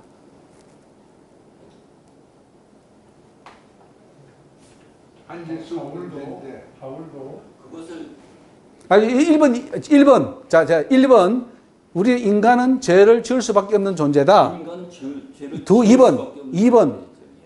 인간은 죄를 안 지을 수 있는 존재다. 어느 게 맞습니까? 그 두 번을 따지면. 거듭난 새 사람이 되면 아니 그 조건 따지 말고 조건 말고 1번, 2번 했을 때 어느 게 맞느냐 이거죠. 사람은 죄를 지을 수밖에 없는 존재죠. 자, 사람은 죄를 지을 수밖에 없는 존재다. 그거는 뭐냐면 이제 원죄를 타고 나서 인간은 이 본성이 부패됐다는 건데 그게 틀렸다는 거예요. 원죄론이 틀렸습니다. 목사님 원죄에 대해서 원죄는 없어요. 근데 어스틴이 잘못 말한 겁니다. 원죄가 있기 때문에 이제 저런 말씀을 하시는데 인간은 태어날 때 하나님께서 영혼을 창조하기 때문에 아담과 같이 태어납니다. 아담 같은 존재로 태어나서 죄를 다 짓는 것은 내 욕심 때문에 사탄의 미혹에 빠져서 시험에 빠져서 내가 죄를 짓는 것이지 죄를 지을 수밖에 없는 존재로 태어났기 때문에 죄를 짓는 건 아니라는 거죠. 그게 굉장히 중요합니다. 그 인간론에서 굉장히 중요합니다. 하나님이 인간을 선하게 지었어. 네. 선하게 지었는데 그 인간들이 악한 꾀를 내느니라 그랬어요. 맞습니다. 전도서에 맞습니다. 인간이 악한 꾀를 냈다. 하나님이 인간을 선하게 창조했으나 목사님 그게 그 에덴에서 뱀의 말을 듣고 영이 죽었기 때문에 죄를 지을 수밖에 없는 존재가 된 거예요. 그건 아담이죠. 아담 개인의 죄예요. 아담 개인의 죄로 봐야지. 아니죠. 그렇게 보면은 하나님은 창조의 하나님 아니에요. 예수님도 뭐잖아요. 죄 없는 자가 돌로 치라겠지만요.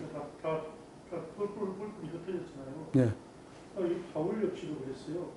의인은 음란이 하나도 없다고 그랬거든요. 그 이제 시패했는데 그러니까 아니 뭐냐 죄 없는 자가 돌로 치라는 것은 너도 다 죄 짓잖아는 거지. 자범죄를 말하지 원죄를 말한다면은 그러면 어떤 문제가 생기냐면 원죄 성경에 원죄가 없다고 아니 가르쳤잖아요. 성경에 원죄는 말도 안 나오지만은 원죄가 있다면 이렇게 됩니다.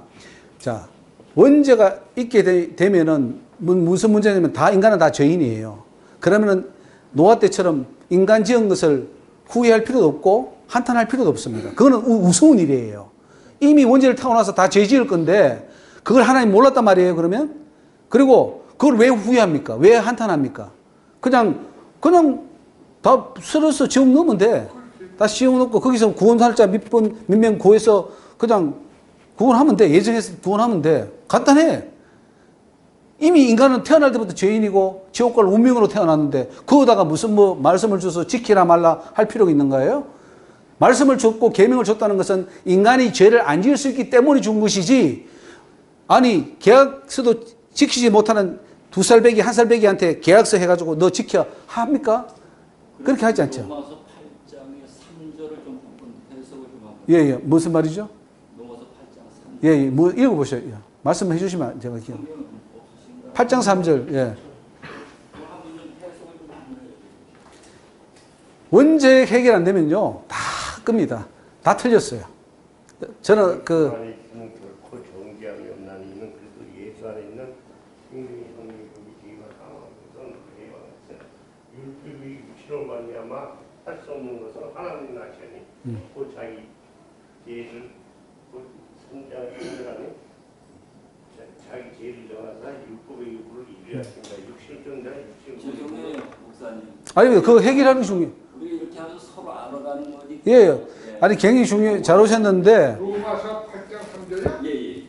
로마서 8장 3절 율법이 육신으로 말미암아 연약하여 할 수 없는 것을 하나님은 아시나니 곧 죄로 말미암아 자기 아들을 죄 있는 육신의 모양으로 보내 육신의 죄를 정하사 육신을 따르지 않고 그 영을 따라 행하는 우리에게 율법의 요구가 이루어지게 하여 하심이라. 거기도 보면은 율법 요구를 다 이루잖아요. 그러니까 제사에 필요한 그 속죄에 필요한 것들 다 이루어서 예수님이 다 이루어 주셨잖아요. 그래 그걸 그러니까 그 아들을 보내셔가지고 예. 육신에 있는 것을 죄로 정하셨다 그랬거든요. 우리가 육신에 머물러 있는 거는 전부 다 죄 아래 있는 게 아닌가요? 전 그렇게 생각으로 보이는데. 아 육신에 머물러 있는 것이 예, 예. 예. 육신의 생각으로 우리가 살아가는데 예. 이게 육신의 아래 있는 것은 하나님이 죄로 정하셔 아들도 죄로 정하셨다 그랬어요. 그러니까 죄 있는 모양으로 왔다는 그 말이죠. 왜냐면은 모양이 아니고 죄로 정하셨다 그랬어요. 그러니까 그 뜻이 뭐냐면은 그 히브리서 보면은 우리가 모양 같은데 죄는 없으시니라 그랬거든요. 그거는 죄가 예수님이 죄가 있으면 희생제물이 될 수 없죠.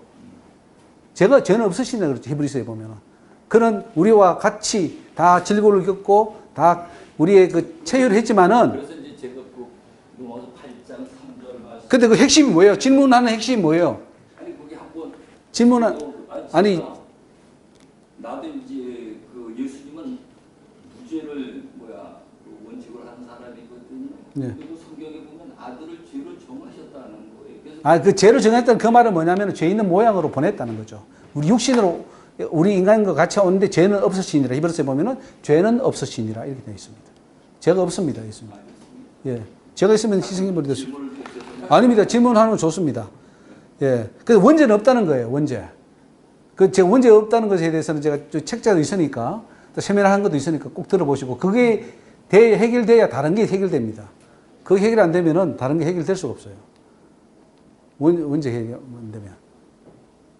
제가 거기서 이제 조금 목사님하고 네, 그건 나중에 합시다. 지금 시간 넘어가니까. 자, 10분 넘어가겠습니다.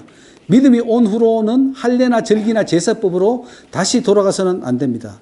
갈라디아서 3장 3절에 너희가 이같이 어리석으냐 성령으로 시작하였다가 이제는 육체로 마치겠느냐. 자, 성령으로 시작했다가 육체로 마치겠다. 이거 육체가 뭡니까? 육체로 마친다는 게 뭐예요? 아니 그게 아니라 육체로 마친다는 것은 다시 율법으로 돌아가는 거, 저기 할례로 돌아가는 거고 구약의 폐지인 법으로 돌아가는 걸 말합니다. 돌아가면 안 된다는 거예요. 돌아가지 마라. 예수 그리스도 십자가만 믿으라는 거죠. 이제 정결케 하고 속죄의 길을 열어주는 율법의 행위로는 죄를 정결케 할 수 없습니다. 너희에게 성령을 주시고 너희 가운데서 능력을 행하시는 이의 일이 율법의 행위에서냐 듣고 믿음에서냐 했을 때에 그 율법의 행위도 뭐라고요? 거기서 율법의 행위가 뭐라고요? 폐지된 법을 말하는 겁니다. 따라서 이제는 할례를 행함으로 의롭게 되려는 시도를 하면 안 됩니다.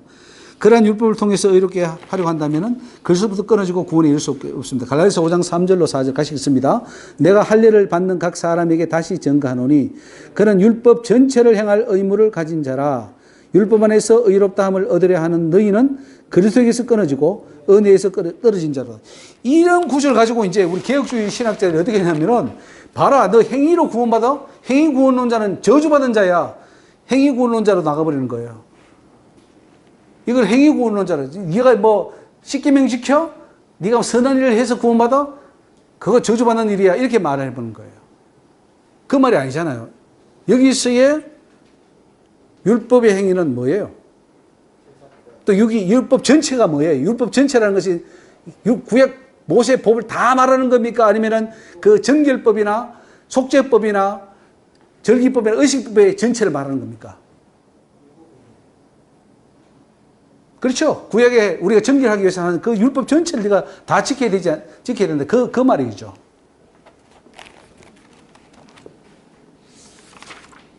자, 11번 넘어가겠습니다.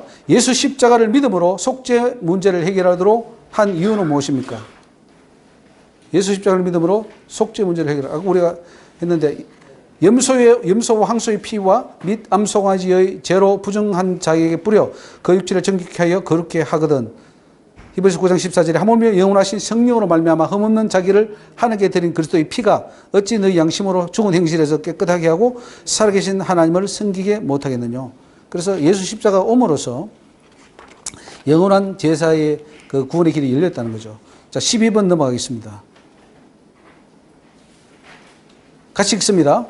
예수 그리스도가 오심으로 정결의식법과 속죄법과 할례법을 실행할 필요가 없어졌습니다. 자, 갈라디아서 3장 10절 한번 봅시다. 갈라디아서 3장 10절을 읽어봅시다. 시작. 무릇 율법 행위에 속한 자들은 저주 아래 있나니 기록된 바 누구든지 율법책에 기록된 대로 온갖 일을 항상 행하지 않은 자는 저주 아래 있는 자라 하였습니다. 여기에 율법 행위가 어떤 것을 말한 겁니까? 여기 율법 행위. 구약 전체를 말하는 것입니까? 아니면은 예수님 오심으로 십자가에서 완성함으로써 폐지된 그 정결법을 말하는 것입니까? 후자겠죠, 당연히. 자, 갈라디아서 3장 11절 봅시다. 시작. 또 하나님 앞에서 아무나 율법으로 말미암아 의롭게 되지 못할 것이 분명하니 이는 의인이 믿음으로 살리라 하였습니다. 여기는 무슨 뜻입니까? 이거 지금 무슨 뜻입니까? 목사님 자, 이거 좀 보셔야지. 페이지 지금 26페이지입니다. 자, 여기 보세요.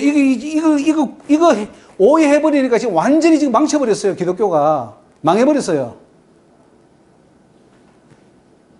하나님 앞에서 아무나 율법으로 말미암아 이렇게 되지 못할 것이 분명하니. 율법 무용론이 나오는 겁니다. 율법 필요 없네. 어차피 뭐 이게 이렇게 되지 못할 건 뭐. 그래서 의인은 믿음으로 살면 되네. 그래서 오직 믿음이요. 그 말입니까? 우리 이신태 목사님 한번 좀 설명해 주십시오. 갈라디아서 3장 11절.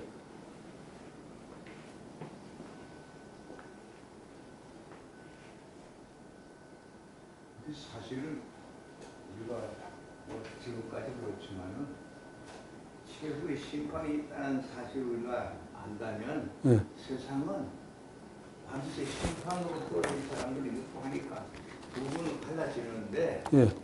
정말 우리 믿음이라고 하는 것이 참 묘해요. 그게 낫도록 주여 하는 자마다 구원 받는 게 아니라 그랬어요. 그렇죠. 예수님이 하신 말씀이에요. 하늘에 계신 내 아버지의 뜻대로 행하는 자. 사는 사람. 하나님 뜻대로 사는 사람. 그의 키가 있는데 성령 받았다고 그 까불고 날치는데도 하는 짓 보면 맞아 그 거야. 성령 받았다고 떠드는 네, 맞아요. 개판이라니까. 왜? 그러니까 정말 개판이야 우리가. 예. 가면 갈수록 점점 더해져. 예. 옛날에는 율법 지킬 때는 그래도 조심도 하고 예. 양심에 부담도 가지고 이러기도 했는데 예. 요즘은 개판이라니까. 그러니까 목사님 왜 그렇습니까? 예? 왜 그래 됐습니까? 왜 그럴까요? 제대로 못 믿고 그렇지. 이거를 잘못 해석해서 그래요. 자, 보세요. 지금 이거 보세요. 아무나 율법으로 목사님이 뭐 율법이 껍데기라도 있으면 좀 나았다 그러는데 지금 껍데기도 없습니다. 근데 아무나 율법으로 말미암아 이렇게 되지 못할 것이 분명하니 하니까 율법 지키지 마 그럼. 율법 지켜서 안 돼. 이렇게 결론을 내려버렸다는 거죠. 여기 율법이라는 것은 할례라든가 정결법을 말하는 거예요. 도덕법을 말하는 게 아닙니다. 이는 의인이 믿음으로 말미암다. 이건 뭐예요? 그래서 우리는 그러면 믿으면 돼. 이렇게 결론을 지었어요. 우리가 그대로 십자가를 지키는 게 십자가를 믿으라 이거 십자가. 예수 십자가 왔으니까 십자가를 믿는데 그 십자가 믿는 게 뭐냐면 아까 누가 행위라고 했는데 우리 목사님이 행위라고 했는데 그 십자가가 뭐냐면은 십자가가 내 죽는 걸 말해요. 사도 바울이 그렇게 분명히 로마서 6장에 말해요. 나와 예수와 함께 십자가에 못 박혀 죽는 것을 말했습니다. 함께 세례받는 걸 말했어요. 그게 믿음이고 그게 진짜 십자가에 달려 돌아가는 건데 우리는 그냥 입으로 고백만 하면 되는 줄 알고 그렇게 바꿔버렸어요. 망한 거예요. 우리 기독교 망했어요. 우리 이신대 목사님 맞는 말씀이에요. 지금 옛날에는 율법주의를 그래도 조금은 했는데 지금은 그것까지도 없는 게 뭐냐면 개혁주의 신학자들이 이런 말씀을 잘못 오해해버린 거예요. 이게 어디 정결법, 할례법을 없앤 것이지 십계명을 없앤 겁니까? 근데 십계명 없애버렸어요. 솔직히요. 껍데기만 십계명이 있는 것이지 십계명 구원 상관없다 하면은 없는 거나 똑같은 겁니다. 폼으로 있는 겁니다. 구원하고 상관없다. 하나님은 내가 십계명으로 심판하겠다 그러는데 신학자들은 십계명은 구원하고 상관없다 하면은 이 신학자는 뭐라고 불러야 됩니까? 이 신학자를 어떻게 불러야 돼요? 영적 사기꾼. 십계명은 구원하고 상관이 없다? 아니 성경 눈 있으면 보시고 의식이 있으면 생각해 보십시오. 예수님이 다 십계명 가지고 심판하고 사도 바울이 십계명 가지고 심판하고 이런 자는 하나님 나라를 유업으로 받을 수 없다고 분명히 말하고 있는데도 우리는 받을 수 있다고 말하는 이 자들은 신천지보다 더한 자입니까? 덜한 자입니까? 난 더하다고 생각합니다. 신천지는 이단이라고 아니까 우리가 경계를 하지만은 우리 저기 총신에 있는 목사님들 이런 분들은 경계를 안 해요. 그러니까 더 큰 미혹자죠. 그 목사님 십계명이 그 예수님은 불루다 이렇게 예, 맞습니다. 맞습니다. 첫째 1에서 4계명은 하나님께서 율례를 그랬어요. 율례. 그리고 5계명에서 사람과의 관계는 규례를 그랬어요. 규례. 이 율례와 규례를 에스겔에서 보면 율례와 규례를 지키면 생명을 얻는다 그랬습니다. 근데 그걸 우리가 다 무시해버렸어요. 왜? 이 사도 바울을 잘못 오해해서 그래요. 그러니까 사도 바울 서신을요 잘 이해하면 너무너무 좋은 책인데 잘못 보면은 이거는 완전히 망치는 거예요. 사도 바울을 잘못 해가지고 율법을 잘못 오해해버리면은 이거는 큰일 나는 겁니다. 자, 이제 우리 아까 우리 목사님도 로마서 8장 했는데 제가 로마서도 세면을 했는데 그 8장에 대해서 나중에 시간 있을 때 제가 말씀을 드릴게요. 바울이 이게 어떤 의미에서 했는지 그걸 제가 시간 있을 때 말씀을 드릴게요. 절기 월사 이런 다 그러니까 지금 갈라디아에서 율법으로 의롭다함을 받지 못하고 율법의 행위로는 의롭다함을 받지 못한다는 게 뭐냐면은 그거는 폐해진 예수님이 십자가로 완성시킨 후에 폐해진 그 부분을 말하는 것이지 율법 전체를 말하는 게 아니라는 건데 우리는 율법 전체를 해석해 버렸다는 거야. 그러니까 율법 행위가 필요 없다. 완전 도매금으로 다 버려버린 거예요. 그 행위는 구원의 조건에서 빼지고 오직 믿음으로 이렇게 나가버렸다는 거지. 이게 큰 범죄라는 거예요. 큰 범죄. 그래서 할례와 절기는 목사님 은혜의 수단으로서 예. 의미가 있잖아요. 예. 우리가 저번에 내가 언급했지만 완벽하게 예. 물론 우리가 성도한테 가르칠 때는 하나님 말씀대로 그대로 가르쳐야죠. 예. 근데 은혜의 수단으로서 너희 죄가 좋은 것 같을지라도 특별히 하면 예. 불과 그렇죠. 맞습니다. 은혜의 수단 그것도 강조를 좀 해줘야 된다고 생각해요. 예. 회개하고 돌이키라. 아, 그건 맞죠. 지금 이제 우리가 강조하는 것은 이제 오해하고 있는 부분을 정확히 드러내는 거니까 이제 이게 포커스가 여기 있다는 거예요, 지금. 말씀대로 살라고 살라고 이렇게 말씀 지키면서 살라가 순간적으로 넘어지잖아요. 그러니까 회개의 길을 열어놨죠. 그거는. 완전히 엎드리지 아니하고 주께서 너를 붙드시니라. 주께서 하나님께서 주님께서 우리를 붙들주시지 않으면은 다 지옥이죠. 근데 그거 잘 알으셔야 됩니다. 이 잘못하면 하나님 붙들으셔야 한다는 그 말을 잘못 오해하면은 마치 하나님이 이렇게 생각합니다. 우리가 구덩이에 빠졌는데 줄이 내려와요. 줄이 내려서 네 잡아라 이래요. 줄은 내가 못 만들어. 이건 하나님 주셔야 돼. 줄은 주는데 잡는 건 내가 잡아야 돼. 자, 이렇게 볼 거냐? 아니면은 거기에 줄에 매달린 사람이 내려와서 우리를 다 실어가지고 다 묶어가지고 같이 올라가게 하느냐? 많은 사람들은 특히 이 잘못 배운 사람들은 뭐냐면은 다 내려와가지고 다 우리를 묶어가지고 가만히 있으면 우리는 다 올라가는 이런 식으로 생각하는 겁니다. 칼빈주의하고 그게 칼빈주의인데 문제는 잡는 건 내가 잡아야 돼. 줄은 하나님이 주시고 잡는 건 내가 잡아야 되는데 줄에서 묶어서 다 데리고 올라가는 까지 하나님께 다 해준다고 하는 것이 갈빈주의야. 이렇게 잡힌다고. 그러면 안 해주면 어떡할 건데? 그럼 지옥 가는 거예요. 그게 요한복음 3장 16절 말씀이 그 하나님이 말씀이잖아요. 뭐가요? 세상을 이처럼 사랑하사 독생자. 아, 맞습니다. 내가 할 일이 있고 하나님이 있고 그거를 해야 되는데 100% 하나님하고 내가 할 일은 없다고 해버리니까 문제가 되는 거예요. 하나님의 예정이 분명히 있고요. 지원같이 주원같이 하나님의 예정이 분명히 있고 우리 인간의 자유의 책임감도 있는데 제가 봤을 때는 사후 보완적인 것 같아요. 하나님의 예정은 반드시 있거든요. 이스라엘 백성들이 저 아브라함이 그러잖아요. 애국에서 430년 동안 종사를 하게 된다는 것은 하나님의 예정이잖아요. 맞아요. 하나님의 예정은 분명히 있고 그러니까 하나님 그 예정론을 우리가 완전히 막 표시하고 이렇게 해도 안 되는 것 같아요. 아니 예정 절대 목사님 그거는 오해하면 안 돼요. 하나님 예정이 있죠. 일을 행하는 여호와고 그것을 시어 성취하는 분이고 하나님이 계획이 없습니까? 계획이 있는데 그 예정은 뭐냐면 우리를 구원시키고 천국 데려가려는 그 예정이에요. 그 예정 안에 우리를 다 넣어놨어요. 그리고 우리에게 자유를 주고 너희들이 수준은 여기야. 구원받으려면 이렇게 해야 돼. 딱 말씀을 정해놨어요. 기준을 했고 여기 다 도달해. 그거는 너희들이 해야 돼. 대신에 나는 힘을 줄게. 믿음을 줄게. 성령을 줄게. 은혜를 줄게. 선지자를 보낼게. 이거는 하나님이 하는 거예요. 하나님이 다 하신다면 선지자 보낼 필요 무엇입니까? 하나님이 직접 해버리면 되지. 그 속에 집어넣어서 은혜 줘버리면 되지. 그렇게 하지 않는 이유는 뭐냐면은 우리의 의지가 그만큼 중요하다는 거예요. 우리의 의지가 100%예요. 우리의 의지가 100%예요. 아니요. 아니, 펠라기우스가 맞아요. 펠라기우스 많은 부분 맞습니다. 아니, 목사님 그거는 아니에요. 펠라기우스가 많은 부분 맞아요. 문제가 없다고 했잖아요. 들어보세요. 잠깐만. 그 자유의지의 문제가요. 100%입니다.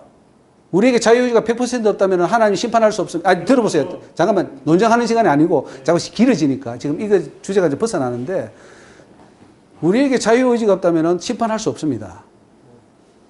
그리고 하나님은 우리의 자유의지가 100% 완전해서 네 의지로 구원받기를 원하시는 거고 그걸 위해서 역사하시는 분이지 그 자유의지가 부족하니까 내가 너 강권적으로 해준다?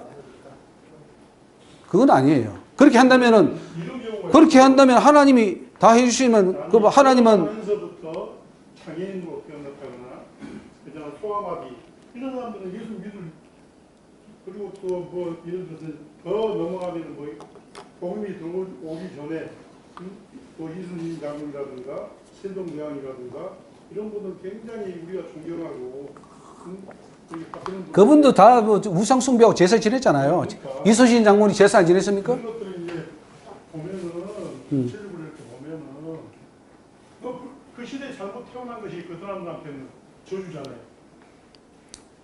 예수 믿을 기회가 없었잖아요. 그러면 공평하신 하나님이 심판하실 때 너희는 어쩔 수 없다. 너는 그 시대에 내가 너희를 보냈기 때문에 너희는 지옥이다. 이렇게 판결해 버리면은 뭐 좀 이상해지잖아요. 예, 그 주제가 이제 좀 그 복잡한 문제 넘어가는데 우리가 해서 유익한 주제가 있고 그런 뭐 이순신 장군 이야기가 아주 복잡하고 우리한테 큰 유익이 없어요. 유익이 없는 주제고 한데 목사님 잠깐만 세미나가 끊어지니까 지금 개인 논쟁하는 시간 아니니까